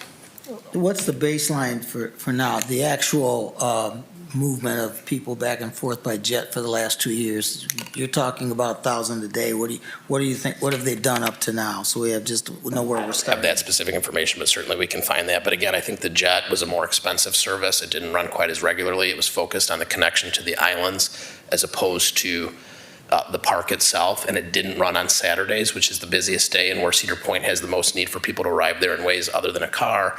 And that's because the tickets to Kelly's and Put-in-Bay were much more expensive. They didn't want to give up a seat on the jet that could be sold to someone who was going to buy a more expensive ticket to the islands. And we know Saturday is the day where service will be most busy, so. I'm just trying to figure, the key to all of this is that the things that we're investing this money in, they have to be successful. Absolutely. At some point. And I'm just trying to figure out what our vision is in terms of the likelihood and what we think makes these things work. So I guess a basic question then is, they're not taking anywhere near 1,000 people a day on the jet. No. And you can check the numbers. If we're talking about this kind of money, for you to not know those numbers is surprising. But just the same, is there some place in here that you think that we're going to support this as a losing operation if it doesn't? I mean, what you would like it to be is wonderful. Yeah. The concept of bringing another 500 cars downtown that we haven't figured out what to do with, that they're going to spend, and the jet charge is $10 a head, adults $7 for kids over 12. If you have a season's pass, it's free to park at Cedar Point, and we've changed it now. I mean, are we going to do this for less than what the jet's been charging? So through the commission president to Commissioner Poole, very few public transportation systems actually cover their cost of operating through revenue. I don't know if there's any one system of public transportation, but public transportation, as we know through Sandusky Transit, is a public good. And the $150,000 investment in this is meant to support what we believe is the appropriate amount of public backstopping of providing this transportation for employees, for visitors, for guests, for economic stimulation that will connect from downtown to there. And I just want to be careful because you asked me about numbers, and I want to make sure you're using good numbers. 50 people of the 500 cars to 100 to 1,000 cars a day that we would dissuade, not all of them would be specifically being taken by the water taxi to Cedar Point. Many of them could be on the new bus access that would come to Cedar Point on a built causeway, but people, not every guest to Cedar Point drives themselves individually in a car, so we won't have 500 new cars downtown. So I just want to make sure we're both using good math and making our case. That's what you said. I just repeated what you said. Yeah, sure. Sorry. No, it's okay. I just repeated what you said. No, it's Okay, good. go ahead. That's fine. Additional comments or questions, Commissioner? My 5 minutes up. I'll wait till everybody's done for the other 5. Thank you. How long is your list, Commissioner Poole? Is this position going to last very long? For the amount of time that we've been involved in this, you say you've been talking about it for whatever. This information could have been provided to us a long time ago. I think what I find slightly annoying, Commissioner Poole, is that every commissioner was given 2 weeks to sit down with Mr. Whoopser at your schedule, on your timeline, and you never agreed to do that. You never found time to do that. Have you ever tried to get an appointment to see? Now you want to ask 20 questions. Have you ever tried to get an appointment to see Mr. Whoopser? It's always a week and a half wait. No. Okay, so please give me a break here, That's dude. a total fabrication. No, it's not a fabrication. And also, How long did it take us to meet when we, Additional comments or questions? 4 hours? Yeah. So, now, yes, I have just a couple more with the recreation fund. Go ahead, Mr. Poole. Thank you. As we discuss this, if between the different views of this recreation center, if we don't come to a conclusion, where do we stand on this money? We're going to raise the taxes. Are we locked into spending this money on what's written here? So through the commission president to Commissioner Poole, we fully intend, and I believe the commission supports, the construction of a rec center. In the situation in which a rec center is not built for whatever reason, it basically states that the city will work with Cedar Point to deliver naming rights to a comparable location within the city. Whether we don't know what that would be, but that's the only commitment that we've set, is because that was the one piece of this that's important to them. And so, again, we're entering into an MOU, which creates certain responsibilities of the city to Cedar Point, and when signed by Cedar Point, will create certain responsibilities of Cedar Point to the city. But each one of these pieces of this transaction is likely going to require legislation at future dates so that the community can weigh in, the commission can weigh in, and that's just the nature of the complexity of the month that we're doing this. But again, there is an absolute commitment of the staff, based on the absolute commitment we've heard from the vast majority of the city commission, that they want to see a rec center get built in Sandusky, and so that's what we'll do. Thank you. Mr. Chairman, this is, the numbers work well here. This has potential to be great for the community. The devil's always in the details, and these individual projects need to work, need to work out. They have to work for us. Thank you. Thank you. Excellent. Mr. Chairman? Oh, Commissioner Murray. I'm sorry. Okay. Commissioner Meiser. For Mr. Webster, just a hypothetical question. Say the community cannot come together and agree to what the rec center looks like, who it's for, what it's for, and how it operates. Will Cedar Point take their $14 million back? No. They won't take it back? No, but we will have to enter into an agreement with them. Oh, well, that's even better. I thought maybe they'd like, okay, give it back. Okay. The MOU, and again, this is how you're building trusting relationships. We're entering an MOU where we state we will use a portion of these new revenues to construct a new rec center, and that Cedar Point will receive naming rights to that. Acknowledging that some of that may fall out of our control, it states that if we're unable to build a recreation center, that we will work with Cedar Point to identify a comparable naming rights opportunity. That's what we owe to Cedar Point, but what we owe to the community, I believe, is much greater than that and is a recreation center. And so I don't think there's a commissioner sitting here or a person on the staff that isn't fully committed to engage in the community with those new revenues to get something done that is sustainable, but that also delivers on the commitment that we're making to the citizens of Sandusky. Commissioner Murray. Really think of the same point that Mr. Wobster and Mr. Meiser were making and Mr. Poole was making. I mean, the problem with the rec center is it's kind of nirvana, and it can be lots of different things to lots of different people. And so we need to go through a process. I have no preconception in terms of what it looks like, what amenities has. I mean, we'll have to go through a public planning process, and I presume that's just a very short conversation with Mr. Wobster about this. I presume we're going to go through with a menu, cafeteria menu. Say, okay, if we want this, this is what that's going to cost. We want this, that's what that's going to cost. And we'll go through and say, what's really most important to everybody? And the answer is going to be different in different neighborhoods, I suspect, and with different age groups. And we're just going to have to come up with something that we can afford and that meets the needs of most of the folks who live in the city. So but we'll go through that process, and I'm certainly committed to make sure we go through that.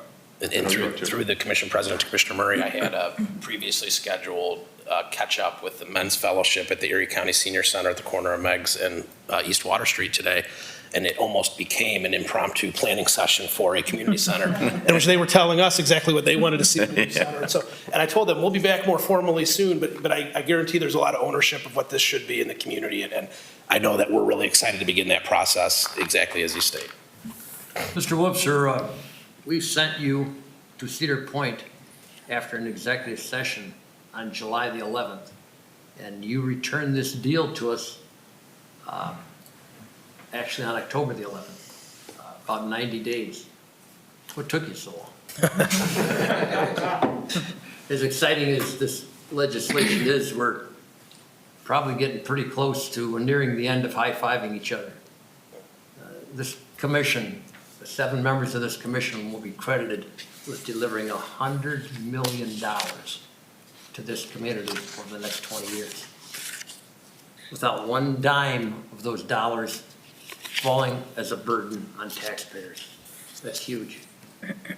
Future commissions will be judged by how they choose to spend those dollars to the benefit of each and every resident and each and every segment of this community. Getting this deal over the finish line, which you have done, certainly been important. What comes next changes the trajectory of this city for decades to come. It's important, I think, to all of us to be a part of that tonight. And I think we will be. And I think I'm more proud of this commission and of this body than any group of people that I've ever dealt with. Thanks. Ms. Myers, you call a roll on the motion, please. Ms. Twine? Yes. Mr. Waddington? Yes. Mr. Harris? Yes. Mr. Meinzer? Yes. Mr. Poole? Yes. Mr. Murray? Yes. Mr. Brady? Yes. And now on the ordinance. Ms. Twine? Yes. Mr. Waddington? Yes. Mr. Harris? Yes. Mr. Meinzer? Yes. Mr. Poole? Yes. Mr. Murray? Yes. Mr. Brady? Yes, that ordinance is passed. Ms. Myers, you present item number 2, please. This is a parking tax ordinance, the first reading. We are requested this ordinance be passed amending Part 1 Administrative Code, Title 9 Taxation by adoption of new Chapter 189 Parking Occupancy Tax of the codified ordinances in the manner and way specifically set forth herein below. Commissioners, having heard this ordinance, how do you wish to proceed? Mr. Chairman. Commissioner Murray. Move to approve this ordinance on first reading. Second. And a motion and a second discussion. Mr. Chairman, Mr. Poole. is this going to create any, I don't say difficulty, extra work for the tow truck operators that park cars? In terms of being able to do this, I reckon Cedar Point's got this easy there in terms of dealing with this. I'm just concerned if there's going to be any extra administrative work that's going to be passed on to other folks that are covered by this law. That'd be a And what we're question doing for about Mr. Webster, or perhaps a question for Michelle, or perhaps our law director. Who would have the answer to that question? I assume Michelle or I.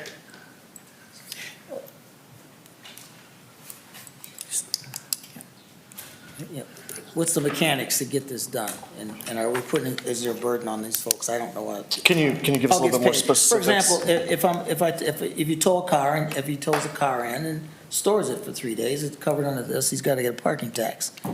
I don't know what the concept is. Are they, in terms of extra administrative issues for them to make this work? Cedar Point will probably have an app that handles this for everybody, and it's no big deal. Small businessmen in Sandusky, they're going to be affected by this. So I just want to I believe with talk the about it. hypothetical that you described, that would not be subject to the parking tax. You are not charging someone to park, you're towing someone's car. You have to pay a fee to get your car out. You're not paying for the use of a parking space that would be covered under this. So I don't actually believe that, Michelle, unless I'm wrong, I don't believe that would be If you read the covered. law, it's covered under the portion that says storage. And I could be wrong. I don't believe what portion are you referring to, Commissioner Poole? Need to go down now. Parking facility means any building, garage, structure, premises, parking lot, other place, which 3 or more vehicles owned or operated by patrons other than the operator are stored or parked for any period of time for a charge, fee, or other consideration. That's what tow truck operators do, and I think they're burdened enough with the system and do us a good favor. How big of a burden, I guess? Yeah, I guess. I don't know what, that's How why I big of a asked. burden I does that don't even know. set? No, the concept of it, Yeah. no, they're burdened enough running their businesses. They're small businesses. They come out all hours of the night. They got to fight with people to get their money. And I just question whether or not gets 2 readings, so. Sounds to me like the bill's Between built now up and the by next time, 8%. I just like it worked out and for us to give them some consideration for how this affects. We can definitely take a look at that, but again, I don't think what you're describing fits the definition of our parking tax, but we can definitely look Okay, at as the long as, language if and, they're, throw it in the excluded portion when you bring it back, that's fine with me.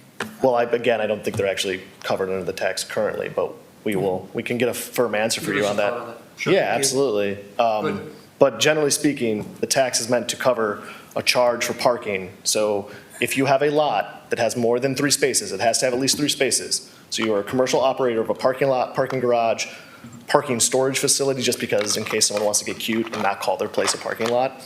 And you charge for someone to come and park their car there, that is what this tax covers. It does not cover someone towing someone's car and then you have to pay a fee to get your car back. As long as the next law director doesn't get to reinterpret that, we're good. Hey, I go by what's written here, and I know what's written here, and it's, okay, thank you. Additional comments or questions, Commissioners?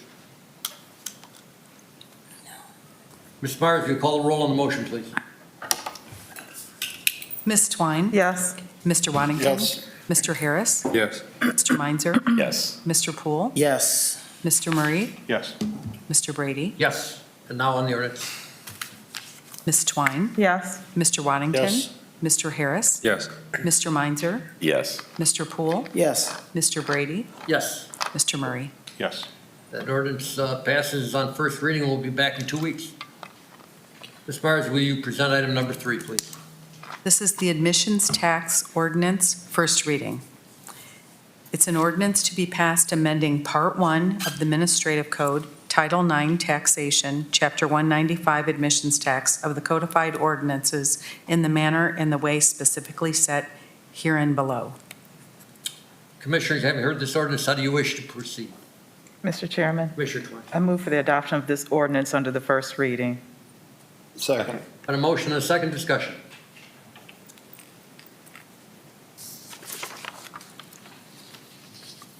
Ms. Myers, will you call the roll on the motion, please? Ms. Twine? Yes. Mr. Waddington? Yes. Mr. Harris? Yes. Mr. Meinzer? Yes. Mr. Poole? Yes. Mr. Murray? Yes. Mr. Brady? Yes. And now on the ordinance. Ms. Twine? Yes. Mr. Waddington? Yes. Mr. Harris? Yes. Mr. Meinzer? Yes. Mr. Poole? Yes. Mr. Murray? Yes. Mr. Brady? Yes, that ordinance is passed on first reading. We'll return in 2 weeks. Ms. Myers, you present item number 4, please. Item 4, Chapter 1157 Flood Damage Reduction Amendments, first reading. It's requested this ordinance be passed amending Part 11 Planning and Zoning Code, Title 5 Additional Zoning Requirements, Chapter 1157 Flood Damage Reduction of the codified ordinance of the City of Sandusky in a manner and way specifically set forth herein below. Commissioners, having heard this ordinance, what is your pleasure? Mr. Chairman, Commissioner Twine. I move for the adoption of this ordinance under the first reading. Second. Got a motion and a second discussion. Yeah, Mr. Chairman. Yeah, with regard to the change in the, what's the word for it? Freeboard. The freeboard.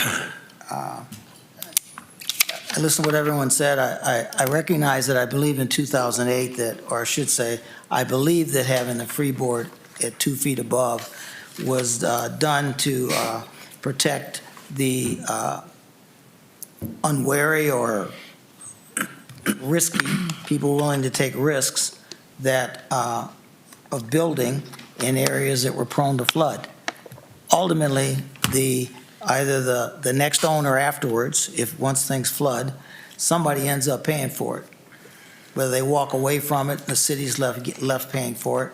That's the reason that's been put in there. My thoughts in terms of it. I totally understand, and that then applies to big projects, I think, more than anything. Because I recognize on the homes, the reason those folks have always received a waiver, and that's what the waiver exists for, the risk is less. When you're a homeowner that puts a small investment in a garage or something, and you're willing to take the chance that it might get flooded, it's not likely going to be catastrophic. So I'm going to vote to change this. I'm going to accept this as it is, but I just want to point out, it wasn't we haven't lost, I have asked that question before. There's no evidence that we've lost any development because of it. I do note, though, that we have just done a MOI to take over a piece of property that's floods, which is the pier where the Jet Express sits. Now, I'm not sure whether that's good or not. We no longer are required by law to raise that up above the flood, where the flooding waters are, but it's still going to flood. We already know it is. We haven't done anything different to it, and it stayed flooded for several months last year and was unusable. And now we've decided that we're going to be the owners of that. I would suggest that this change has got risks, and I guess we need to go along with that. I just want to add that to the conversation. This was not the freeboard was actually a good idea, and somebody ultimately is going to eat it. Thank you. Additional comments, Commissioners? Ms. Myers, you call the roll on the motion, please. Ms. Twine? Yes. Mr. Waddington? Mr. Harris? Yes. Mr. Meinzer? Yes. Mr. Poole? Yes. Mr. Murray? Yes. Mr. Brady? Yes. Now on the ordinance. Ms. Twine? Yes. Mr. Waddington? Mr. Harris? Yes. Mr. Meinzer? Yes. Mr. Poole? Yes. Mr. Murray? Yes. Mr. Brady? Yes. That ordinance is passed on first reading. We'll be back in 2 weeks. Ms. Myers, you present item number 5, please. Number 5, emergency purchase of sodium permanganate for Big Island Waterworks. It's requested an ordinance be passed ratifying the emergency purchase of 35,220 pounds, more or less, of liquid sodium permanganate from Bond Chemicals Incorporated of Columbus, Ohio, for use at the Big Island Waterworks plant, authorizing and directing the city manager and/or finance director to expend funds to Bonded Chemicals Incorporation of Columbus, Ohio, in the amount of $36,981 and declaring this ordinance shall take immediate effect in accordance with Section 14 of the city charter. Commissioners, have you heard this ordinance? How do you wish to proceed? Mr. Chairman, Commissioner Watt? I move for the adoption of this ordinance under suspension of the rules in full accordance with Section 14 of the city charter. Second. And a motion and a second discussion. Mr. Chairman, Commissioner Murray? great supply chain disruption comes to Sandusky, and that's what this is. And hats off to the engineering department, Mr. Klein and his team, for getting on the phone right away, because I'll bet if they'd waited a week, we would be waiting for our sodium permanganate. And then we'd have a real problem. Additional comments or questions? Wasn't that long ago that I think the consent agenda was adopted just so we didn't have to deal with words like that. Now it's come back to haunt us. Ms. Myers, you call the roll on the motion, please. Ms. Twine? Yes. Mr. Waddington? Yes. Mr. Harris? Yes. Mr. Meinzer? Yes. Mr. Poole? Yes. Mr. Murray? Yes. Mr. Brady? Yes. And now on the ordinance. Ms. Twine? Yes. Mr. Waddington? Yes. Mr. Harris? Yes. Mr. Meinzer? Yes. Mr. Poole? Yes. Mr. Murray? Yes. Mr. Brady? Yes, that ordinance is passed. Ms. Myers, you present item number 6, please. Number 6, the Ironman Event Agreement. It is requested an ordinance be passed authorizing and directing the city manager to enter into a host venue agreement with World Triathlon Corporation and Lake Erie Shores and Islands for services relating to hosting Ironman 70.3 Ohio Triathlon events for the Recreation Department and declaring that this ordinance shall take immediate effect in accordance with Section 14 of the city charter. Commissioners, having heard this ordinance, how do you wish to proceed? Mr. Chairman, Commissioner Twine. I move for the adoption of this ordinance under the suspension of the rules of full accordance with Section 14 of the city charter. Second. On a motion and a second discussion. Mr. Chairman, Commissioner Watt. I talked to a couple commissioners today and tried to clear up the actual total cost. I know it's $25,000 a year, but then I don't know if Mr. Whirling's here, maybe he could explain the police services and the public works and them costs that are going to be on the whole city for this. Sure. Mr. Whirling?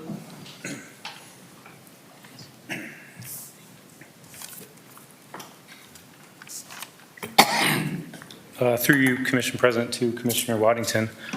We have had a similar event with the Rev 3 triathlon in the past.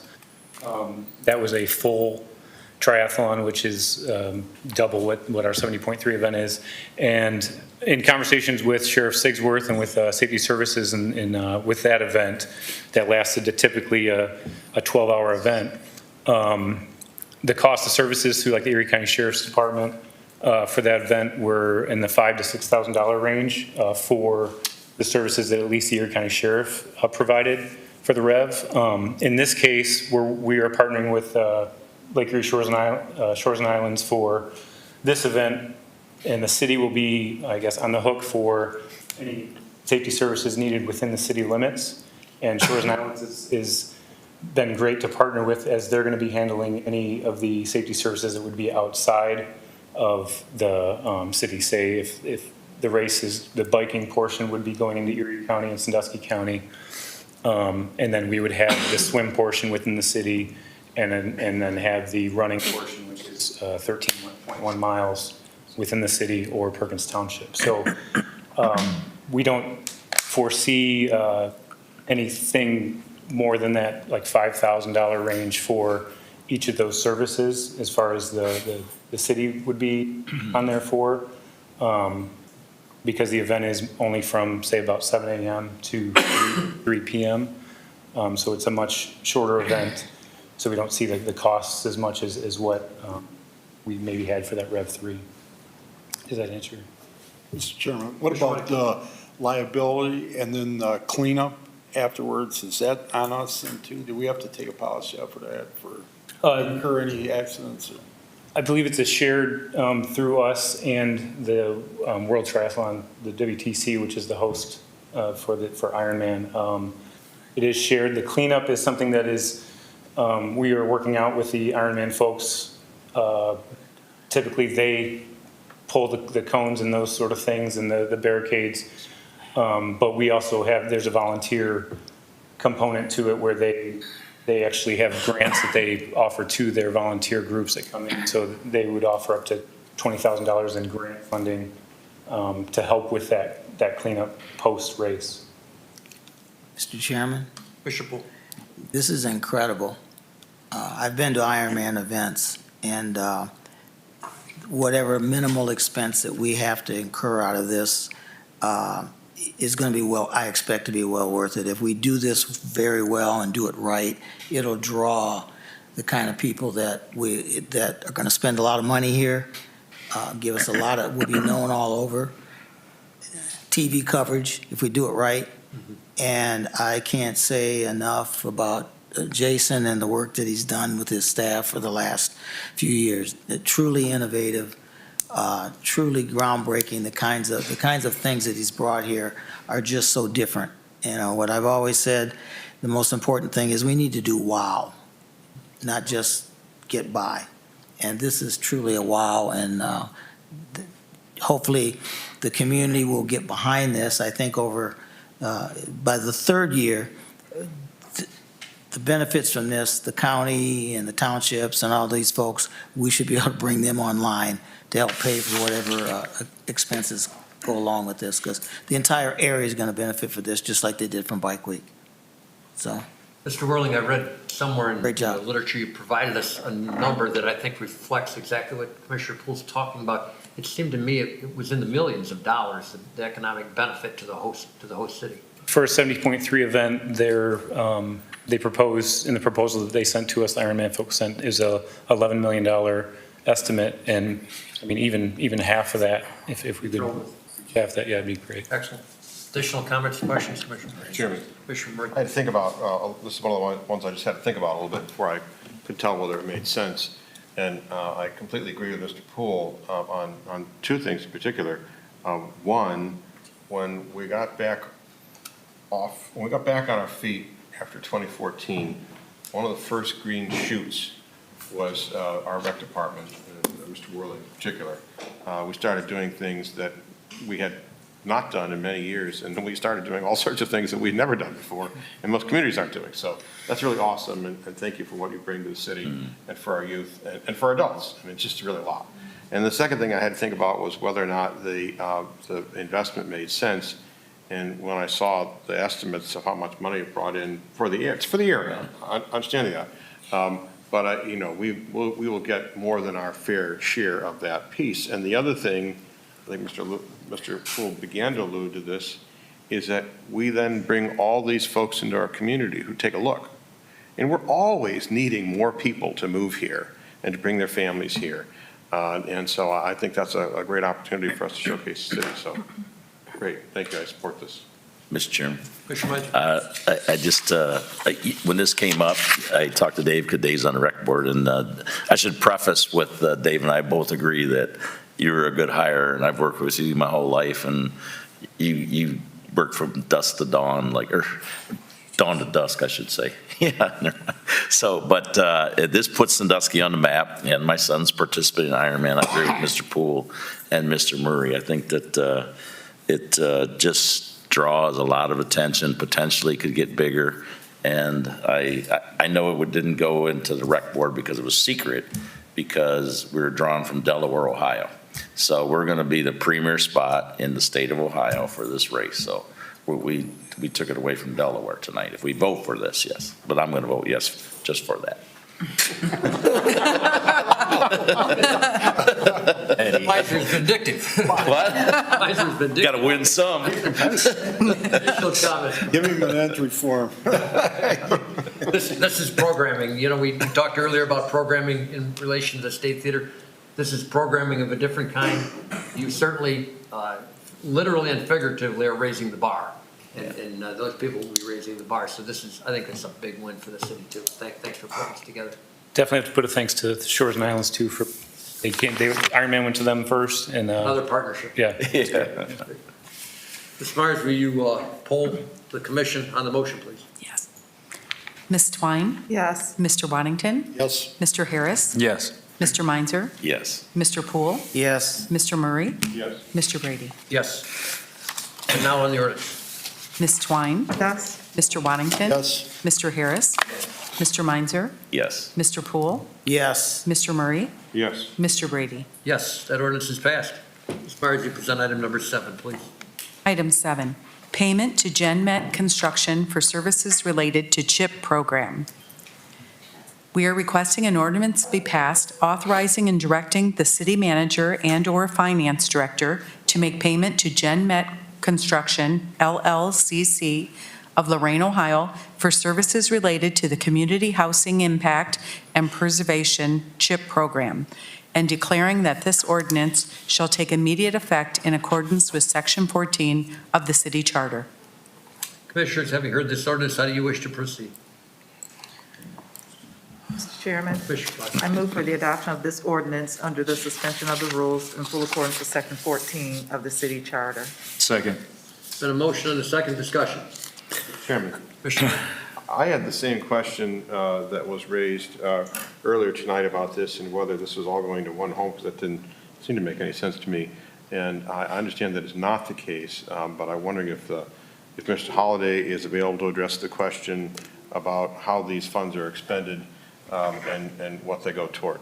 And there he appears on. Mr. Holliday, yeah. Amazing. Go ahead, Mr. Holliday. Thank you, Commission President. These funds are typically expended directly from the county to the contractor, but in this case, this is part of our match towards the program, so we are distributing these funds directly to the contractor. This is all part of the CHIP program, which resulted out of a partnership that most recently we entered into with Erie County and the cities of Huron and Vermilion back in 2019. That partnership was successful in obtaining over $1 million in CHIP funding from the federal government. Over $300,000 of that has been spent in Sandusky to fund home repairs, down payment assistance, and also partially fund the construction of a new home for Habitat for Humanity. These programs are income eligibility or income eligible based, so homeowners have to meet income eligible guidelines. Homeowners that are interested in the programs can apply directly through the partner Great Lakes Community Action Partnership, or GLCAP. They do have an application on their website. We also partnered with this group again this year to apply for funds for 2021. We should hear back any day now if that grant has been awarded. In the meantime, GLCAP is creating a waiting list for participants for this new round of funding. So any interested homeowners should contact GLCAP by phone or visit their website. If they have any issues, they're welcome to contact our office. Mr. Holliday, I appreciate your explanation. I'm still wondering, I do understand that this seems to be somewhat of an arm's length transaction for our city. We partner with another entity. They do the paperwork, they do the inspection, they do the verification. But can you share with us that $32,000 went into one home on Timber Lane and what those improvements were for $32,000? Correct. That is our portion of the cost of the work that was done at Timber Lane. The total project cost was over $33,000. This was a full comprehensive rehab of that house, addressing all safety related items at that owner-occupied location. The work included a full renovation of the electrical system, of the boiler system, a wheelchair ramp was installed at the property. Essentially, a full restoration of that house to address all life safety issues for those homeowners. Thank you. Additional comments or questions, Commissioners? Ms. Myers, will you call roll on the motion, please?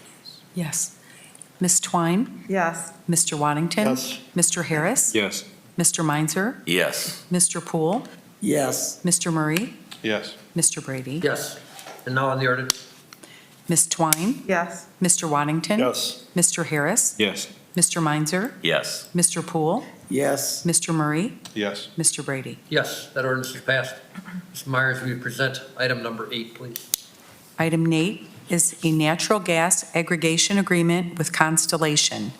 It's requested an ordinance be passed authorizing and directing the city manager to enter into third amendment to the endorsement agreement with Constellation New Energy Gas Division, LLC, for the city's natural gas aggregation program and declaring that this ordinance shall take immediate effect in accordance with Section 14 of the city charter. Commissioners, having heard this ordinance, what is your pleasure? Mr. Chairman, Commissioner Harris. I move for the adoption of this ordinance under suspension of the rules in full accordance with Section 14 of the city charter. Second. Been a motion and a second discussion. Mr. Chairman, just somebody to say, what's the benefit of doing this? Mr. Orzak, I know that this legislation has your name on it. I'm sure you can tell us what we're doing here. Yeah, through you, Mr. President, to Commissioner Poole, Tom Bellish is our broker that's been with the city for a number of years now.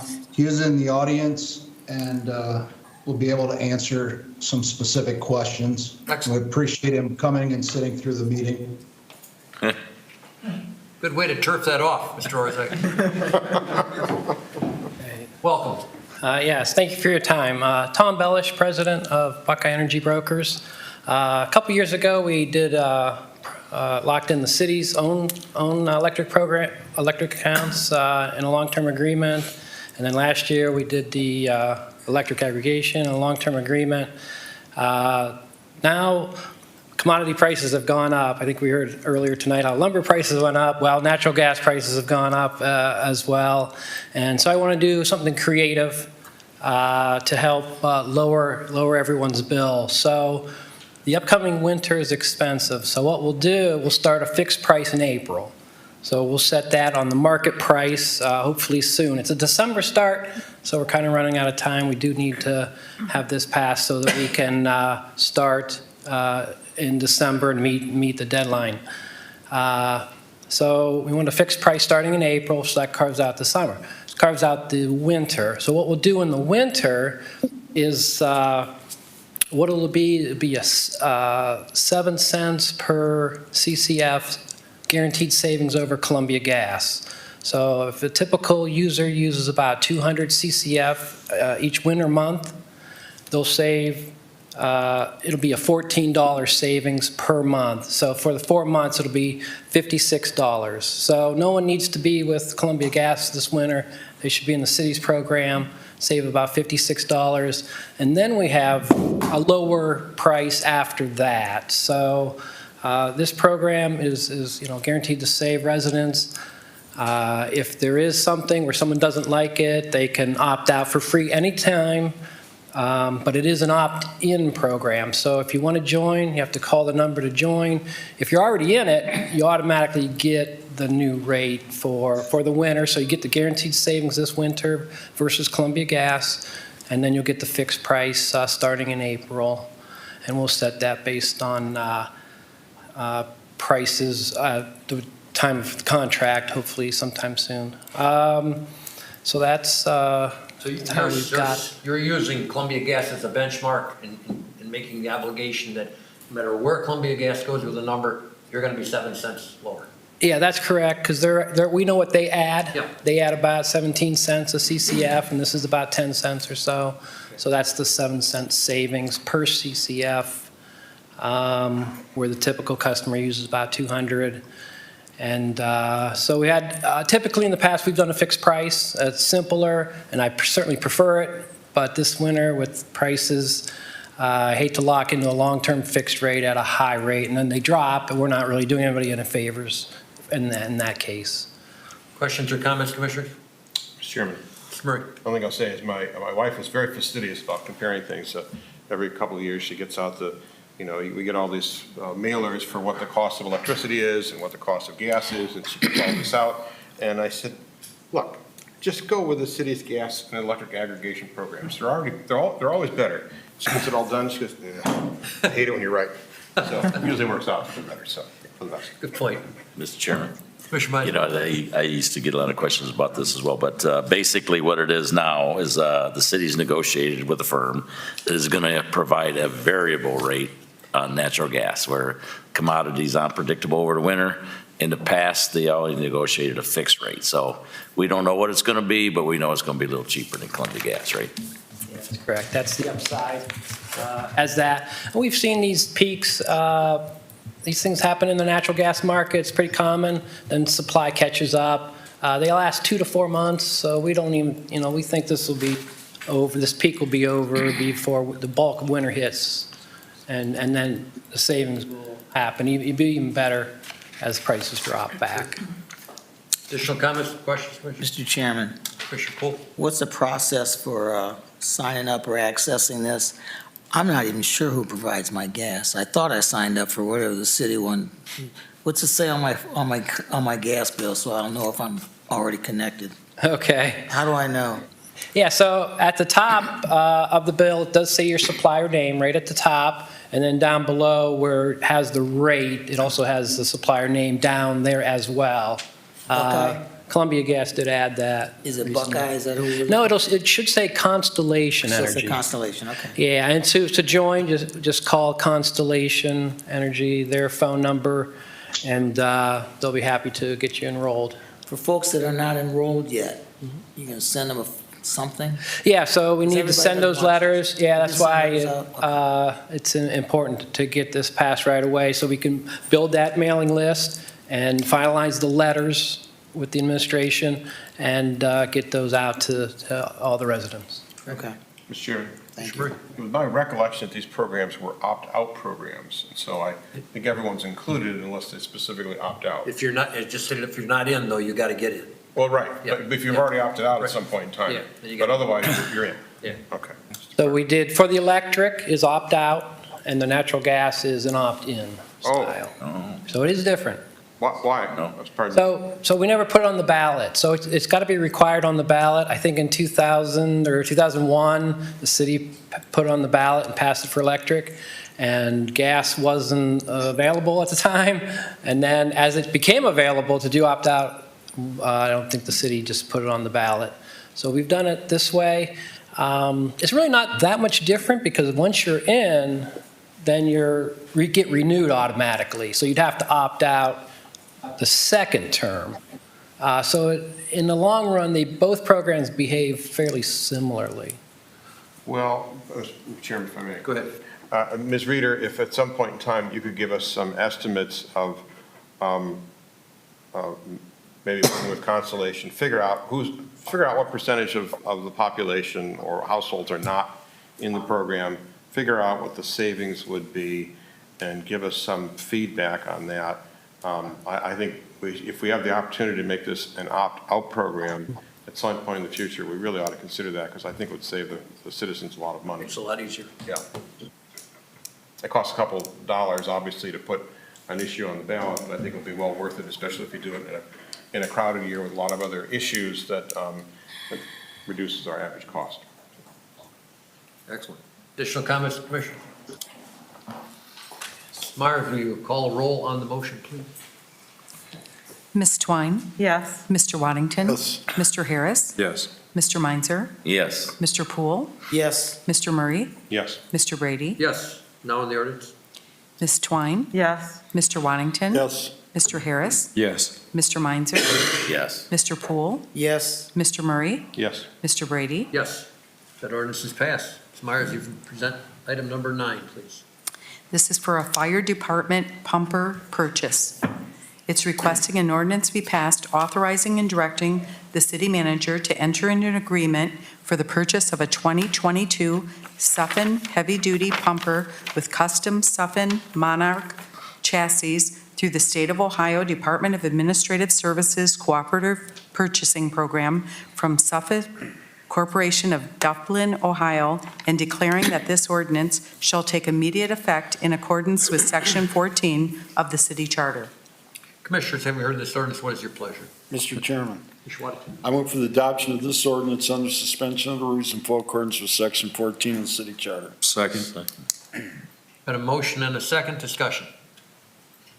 Wonder if our treasurer can share with us how she intends to pay for this fire truck. Absolutely, through you, Commissioner President, to all commissioners. We put in this legislation, first of all, that this pumper, we would like to order it now. It's going to be about 16 months, so 16, I think, to 19 months before we get it. So like a year and a half before we receive it. With that, we have until 2023 to finalize the funding for this. We do have available capital funds, the EMS capital funds, and also safety capital funds, and that is part of the deal that you guys are considering with Cedar Fair. We're going to have additional capital dollars in 2023 that we could put towards this pumper truck if we would like. So it will be capital funded. It is not a general fund expense. Thank you, Ms. Reeder. It appears that one good thing about taking so long to get a piece of equipment like this is it gives us a lot of options on how you're going to pay for it. Mr. Chairman, Commissioner Poole. I just want to be clear. We're going to pay cash? That is probably the preferred method. You Okay. should be able to. That's what I pay want cash to, in 2023. that's what the question was. We're going to pay cash. Thank you. Okay. Additional comments or questions, Commissioners? Ms. Myers, will you call the roll on the motion, please? Yes. Ms. Twine? Yes. Mr. Waddington? Mr. Harris? Yes. Mr. Meinzer? Yes. Mr. Poole? Yes. Mr. Murray? Yes. Mr. Brady? Yes, and now on the ordinance. Ms. Twine? Yes. Mr. Waddington? Yes. Mr. Brady? Yes. Mr. Harris? Yes. Mr. Meinzer? Yes. Mr. Poole? Yes. Mr. Murray? Yes. That ordinance is passed. We're buying a fire truck. Ms. Myers, will you present item number 10, please? Item 10, a purchase of emergency radio simulcast system for police and fire. It's an ordinance to be passed authorizing and directing the city manager to dispose of personal property as having become unnecessary and unfit for city use pursuant to Section 25 of the city charter, authorizing and directing the city manager to expend funds for the purchase and installation of an emergency radio simulcast system through the State of Ohio Department of Administrative Services Cooperative Purchasing Program from Vasu Communications Incorporated of Avon, Ohio, for the police and fire departments, and declaring that this ordinance shall take immediate effect in accordance with Section 14 of the city charter. Commissioners, having heard this ordinance, how do you wish to proceed? Mr. Chairman, Commissioner Murray. I move for the adoption of this ordinance pursuant to Section 14 of the City Charter. Second. Been a motion and a second discussion. Mr. Chairman, we are very fortunate to have a forward-thinking team, the IT manager, police chief, fire chief, or fire department, I should say, looking forward to how it is that we're going to be able to provide this base communication support for years to come and integrating future technologies as they become available. It's the kind of thing that we would not have done 10 years ago, I don't believe. Certainly when I was first on the commission. We're so forward-looking now that ends up saving us a lot of money. It's a $98,000 expenditure, but I know that over the course of time, because we've got the right equipment to adapt to what's coming down the line, that this will end up saving us money. So, and provide much better service in the meantime.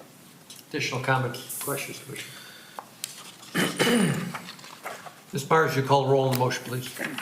Yes. Ms. Twine? Yes. Mr. Waddington? Yes. Mr. Harris? Yes. Mr. Meinzer? Yes. Mr. Poole? Yes. Mr. Murray? Yes. Mr. Brady? Yes. Now on the ordinance. Ms. Twine? Yes. Mr. Waddington? Mr. Harris? Yes. Mr. Meinzer? Yes. Mr. Poole? Yes. Mr. Murray? Yes. And Mr. Brady? Yes, that ordinance is passed. Concludes our regular agenda. We'll turn to our city manager for his report. Thank you. I know I spoke a lot earlier, so I'll try to be brief, but thanks to the commission, the audience, and the staff. Starting with donations, First Sandusky Fire Department received a donation of $30 from Dave and Linda Spear in memory of Dennis Bird.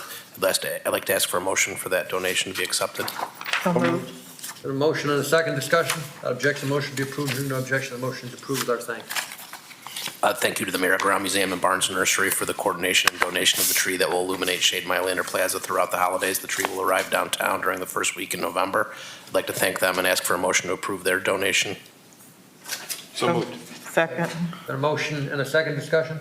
Objection, that motion be approved. Hearing no objection, that motion is approved with our thanks. Barnes Nursery. Thank you. Also, a thank you to the Friends of the Greenhouse for the purchase and installation of a new Modine unit heater to replace one located in the palm room of the greenhouse that was out of service. Gunlock installed the unit on October 21st, and in-kind donation totals $3,012. I'd like to thank them for that generous donation. So moved. Second. A motion and a second discussion. Objection, the motion be approved. Hearing no objection, that motion is approved. Our thanks to Gunlock. For the police department, Lisa Lesser was commissioned as a reserve officer on Thursday, October 14th. We look forward to working with her. For Public Works, the contractor for the Causeway Wetlands Project will be mobilizing on November 1st to begin construction. Staff has met with Cedar Point to coordinate logistics, and all work is anticipated during the winter and early spring. Also, the drop-off area for bagged leaves is now open and located near the Marquette Drive entrance of the Service Center. For questions about the city's curbside leaf program, visit our website or call 419-627-5829. Also, staff from multiple departments have continued discussions regarding various traffic calming requests that have been proposed over the past 4 years by residents, consultants, and staff. Some measures were previously implemented, like Jackson and Water, Barker and Harrison, Market and Wayne, Hancock and Water, 5th Street and Mill Street. Based on feedback from residents, staff intends to move quickly to install four-way stops at Wayne and East Adams, Wayne and East Jefferson, Wayne and Finch, which were part of the Walk Wayne initiative recommended by the Sandusky Bicentennial Vision Plan, as well as Water and Decatur and Hancock and 44th, which will go in time for the new school to open there. And we know we're going to get a lot more pedestrian traffic that reopens. In addition, and in exciting news, engineering staff believes that we'll be able to add certain blocks of Finch, Cable, Adams, Dorn, and others to the 2021 resurfacing list before asphalt plants close, because we'll be able to bring that under budget. And those are the next streets on the list. And also many of those are streets that we heard about during the neighborhood meetings. And we're really happy to be able to announce that those will get added to the repaving list this year. For economic development, staff is preparing a grant application to the U.S. EPA for up to $500,000 to fund environmental assessments of public and private brownfields in the community, with the application due December 1st. Also, for community development, we are having an event tomorrow night to celebrate the life of Talon Floor by dedicating Talon Floor Park. That'll be tomorrow at 4 p.m. at the park, which is located at the intersection of Cleveland Road and Erie Boulevard. All from the community are invited to attend this special event at 4 p.m. to honor Talon, his contributions, and his life.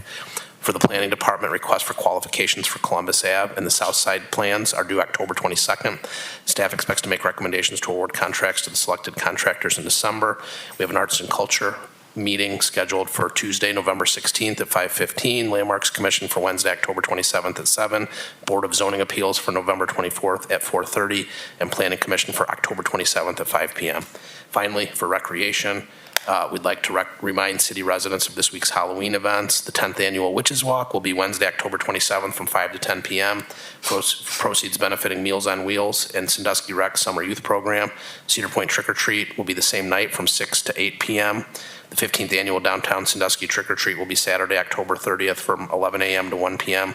and we'll kick off with a parade and a pumpkin drop at noon. The Downtown Trick or Treat cruise is sold out.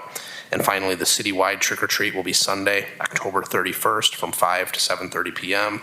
We encourage all participants and residents to stay safe this Halloween season. That concludes my remarks for this evening. I'm happy to take any comments or answer questions. Thank you. Commissioners, questions or comments to the city manager?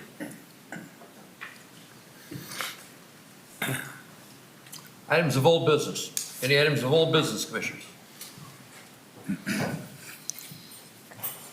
Items of new business. Any items of new business, commissioners? Mr. Chairman. Commissioner Harris. I know we've all been here for quite some time tonight, and we're all ready to move on, but I just wanted to share a few words, so I'll keep this as brief as possible, just in regards to to issue 2. The basic defensive position is that electoral structures have little provable effect on policy outcomes such as the allocation of resources, zoning, and the distribution of city services. That said, there are a few points I would like to make in defense of at-large systems. If an established area of a city or a particular group is overrepresented on the city council, shouldn't it be up to other areas or other groups to organize and mobilize behind their candidates? After all, if there is a sufficient citizen interest, then electoral rearrangements are perhaps unnecessary. My fear is that wards can quickly become baronies, and the politics of spoils can soon develop.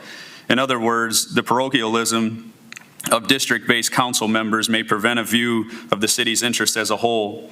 Moreover, resolution of issues by consensus or fair compromise, which is customary in most cases in at-large systems, can be replaced by either stalemate or self-interested log rolling, thus creating greater disputes among council members and replacing the more consensual style of politics. The available evidence is that service distribution patterns in cities are not affected in any significant way by changes in electoral structure. However, much more significant are the features of bureaucratic organization and other aspects of city administration. Thus, if the purpose of the attack on at-large elections is to affect policy outcomes, then it is misdirected. Those seeking to change the allocation of city resources or to change policy outcomes would do better, it is said, to organize politically and prove their influence by established means. Lastly, councilors elected at large will continue to promote policies generally in line with the average voter's preferences, whereas policies advocated by ward-based councilors will be more closely tied with particular interest groups within their districts. As a result, ward councilors will be more focused on their districts, whereas at-large representatives will be more attuned to the general interest of the city. I'll end my remarks with that. And lastly, I am pleased to announce, I don't know how many individuals are familiar with a organization that I helped found called Minority Business Empowerment Team. But again, I'm excited to announce that we will be, I'd like to invite you in that we will be hosting our second MBET networking event at the Marketplace at the Cook or Noble Crafts Bar and Bottle Shop. This particular event is really a special one as we look forward to celebrating and empowering mothers and women of business, which is something that should certainly be celebrated far more often. But this event will feature personal and professional development exercises, some awesome guest speakers, a live DJ, and a cash bar, and a special announcement regarding how we look to further assist minority businesses in our area. So thank you, and please check us out on Facebook, and you can also RSVP on the link on our Facebook page. So thank you. Have a great night. Additional items of new business, Commissioner. Mr. Chairman, Commissioner Poole. I'll speak for a moment about issue 2. I think that issue 2 should be voted yes. I just disagree with Commissioner Harris in terms of his portrayal of the problems that we're likely to have. Fortunately for the city of Sandusky, across the city, because we're a diverse city and people live diversely across the city, what all these individual neighborhoods need, or I should say would be wards need, is very similar, including downtown. So the likelihood of some small group of small-minded people, as you see in much bigger cities where they're segregated in terms of where they live, and they have a lot of different needs, we don't have that problem in Sandusky. The issue with that large system that we have now, and this change is not to a ward system, it's simply we'll have 4 wards that overlay over top of the 3 in the at-large commissioners. That should bring for us a more diverse conversation. I would suggest that the our state representative comes from a ward, actually a district. So the concept of having districts is not really strange or unreasonable. We do that all at the State House. We don't vote for everyone that's down there representing us and making laws at the State House, and we don't have to do it here. What happens in our system is that you can, with a city of 24,000 people and 15,000 voters, you can get elected with 950, 980 to 1,200 votes. What that means is, at the end of the day, you're not accountable to anybody. It's just too low. What by adding 4 wards will do is it will ensure that at least 4 of the commissioners have to listen to somebody. They don't have to, that simple as that. They won't come from a group that they represent through social media or whatever connections they have, whether it's businessmen or church groups or whatever it could be. People will say, you will have people in the neighborhood able to talk to someone in their neighborhood who has to at least listen. 85%, and I've said this before, of what we do is rote, and we go 7-0 on in favor of almost everything we do. We do deserve an opportunity that for the 15% of the things that actually people have a different opinion about, they need an opportunity for it to be heard. And when commissioners are voting in rules that say, restrict what you get, we don't have to answer your questions when you come to the meeting, and all of those kinds of things of trying to limit the conversation. I was at a public meeting, one of the ice cream socials in which a citizen was told, you don't live in this neighborhood, you don't get to speak here. Ladies and gentlemen, it's a public meeting, and that is not the kind of bullying that you get to do. Now, you may very well have only been interested in taking the information and used it from people who live in the neighborhood, who happen to support you. But the concept of telling someone who geographically lived across the street or didn't live in whatever small group you said wasn't allowed to speak, that is what we're trying to avoid here, to where everybody at least gets a say and somebody steps up and says that besides me. Thank you. Additional items of new business, Commissioner. Mr. Chairman, Commissioner Murray. since we're debating issue 2, let me speak to that for a moment. Issue 2 would be a mistake. The voters of Sandusky have refused to adopt it twice in 20 years or something like that, and it's been disapproved something like 2-1. What we see in neighboring communities when the cities, well, let me put it this way. We had many years where we did not have, we had enough candidates and maybe one to create some kind of a race. Thank goodness we have races these years, these recent years. We have good conversation, and I value that. It's just as a matter of good government, I value that. But what we see time and time again in local communities that are small communities like ours, where they have a ward system, is nobody runs. Nobody runs from that ward. And so the rest of the commissioners, council members are making appointments to those positions. And I don't think that's appropriate either. I think if we're going to have the community represented at its fullest, it would be by representatives who come from the entire community. As to Congress and the General Assembly being models, those are not models that I would want to see us emulate. Now, those are very different because they're much larger areas, and that's the only way you can draw people from across the state and from across the country. But I think that, to suggest that we don't want to have, we won't repave, let's say, Venice Ave because the 3 commissioners from the other wards don't favor that, but we all recognize that's a good project. I think that's a mistake. That's the kind of thing that we see happen in Cleveland and Toledo all the time. There's infighting in terms of what they want for their particular ward. I don't think we need those kind of divisive politics in Sandusky. The country's getting divided enough as it is.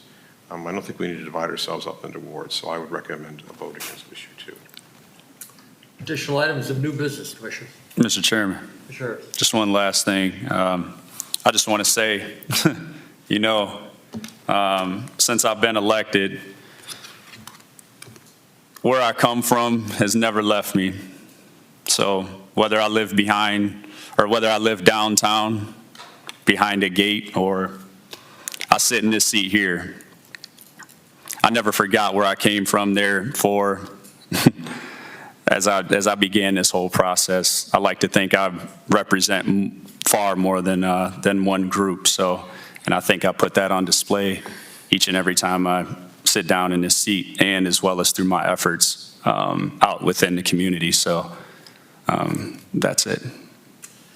Any residents that'd like to provide a comment on any item affecting city business, I'd ask that you step to the podium, identify yourself, and give us your comments.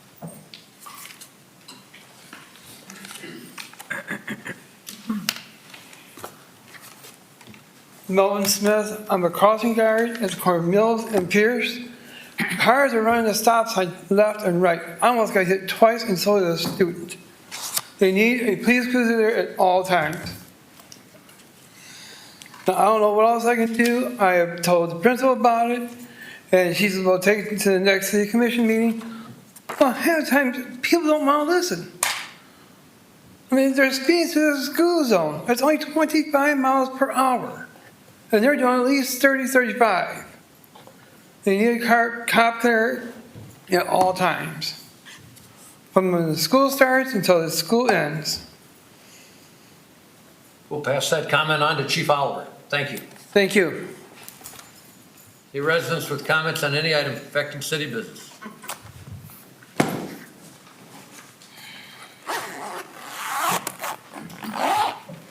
Mr. President, I don't know, this relates to city business. Mr. Harris opened up the can of worms regarding issue 2, and so I'll voice my opinion on issue 2. I think that the residents need the opportunity to vote on issue 2. They need to take a strong look at voting on issue 2, and let's have some wards, and let's have a representative in 4 districts and 3 people at large. And maybe we will have a more open discussion, and we won't have people cut off while they're making a comment. It is what it is. But I mean, we all have an opinion on this, and I was on the Charter Review Committee when the ward system came up, and I thought it was moving along fairly well until I realized that there were more people maybe related to others than not who had their side already picked and their minds made up before the discussion even began. So wards do have a place, and many communities around us are in a ward situation. Bellevue is a smaller city than ours. They have the ward system, and they also have more employment, industrial employment, than Sandusky does today.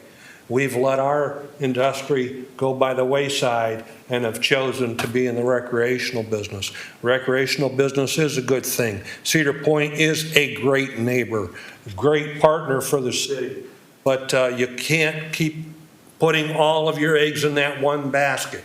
We went through COVID, and there's an amusement park that's going to be built in the center of Ohio in the coming year, and at least they're going to start on it. And I wish I could think of the name of the city now, but they're going to invest $1 billion in an amusement park that's going to have direct competition with our people that we're trying to pull in here. Thank you very much. Thank you, Mr. LeVar.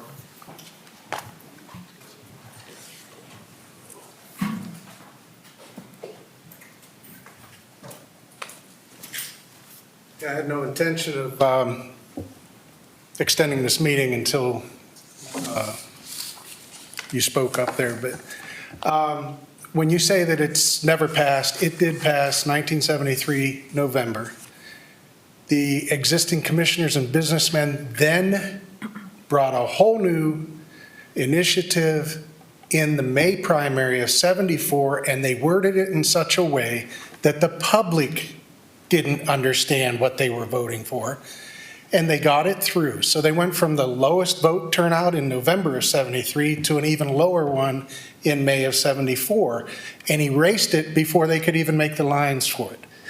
1964 Voting Act, I know you're too young to be familiar with it.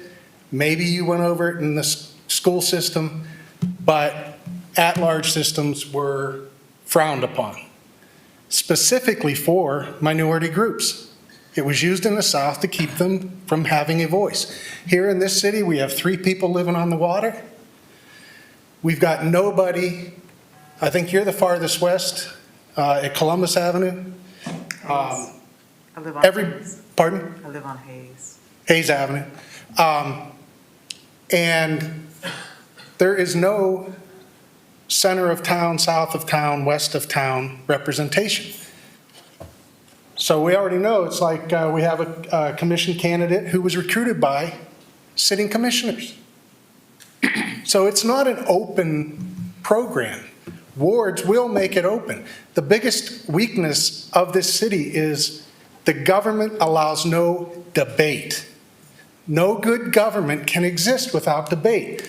Poor Mr. Poole over there, I see him get his head smashed in, and it happened again tonight. And it's been much more clear at other meetings. But if we get ward systems, you're going to have debate, and you are going to get ward systems. It's just a matter of time. If you guys make it through this time, you're term limited out. But the people in this city want it. The biggest problem is the low turnout on these off-year elections. But that's why some people get in with 800 votes. I think Mr. Murray set the record with 2,200 last 19 election. You had 1,900. Mr. Waddington. Just stop at 5,000. We won't investigate exactly who did it. But, and on one serious note, I don't know if you guys have it in hand. I know you've had some meetings after some of your commission meetings. The deal on the Cardinal store, be careful. I've done an extensive investigation on those 2 fellows, and they will sue you. They tried to buy 100 acres off of ExxonMobil in California about the same time they were coming here. They failed to come through with the money. ExxonMobil said, okay, we're going to take your earnest money. You didn't come through. They declared force majeure based on COVID.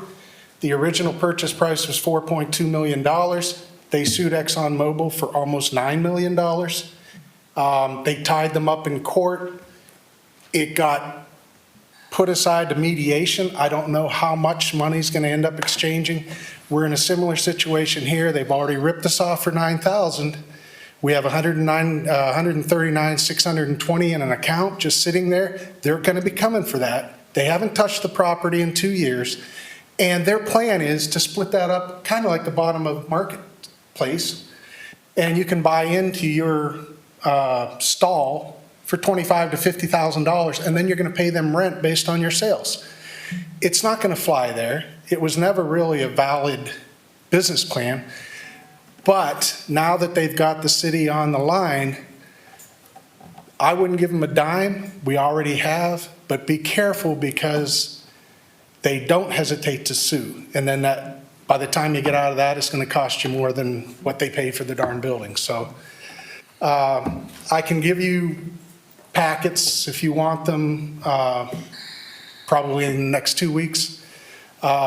Six weeks after they bought the Crimeys, they bought a postal building in Toledo near Cherry Street Bridge in an opportunity zone. They're $14,000 behind on those taxes. They were $27,000 behind on these taxes until you guys started to say, hey, let's get an update from these guys. So I know you got a lot on your plates, but don't lose sight of that. because they will burn you. They burned others, so.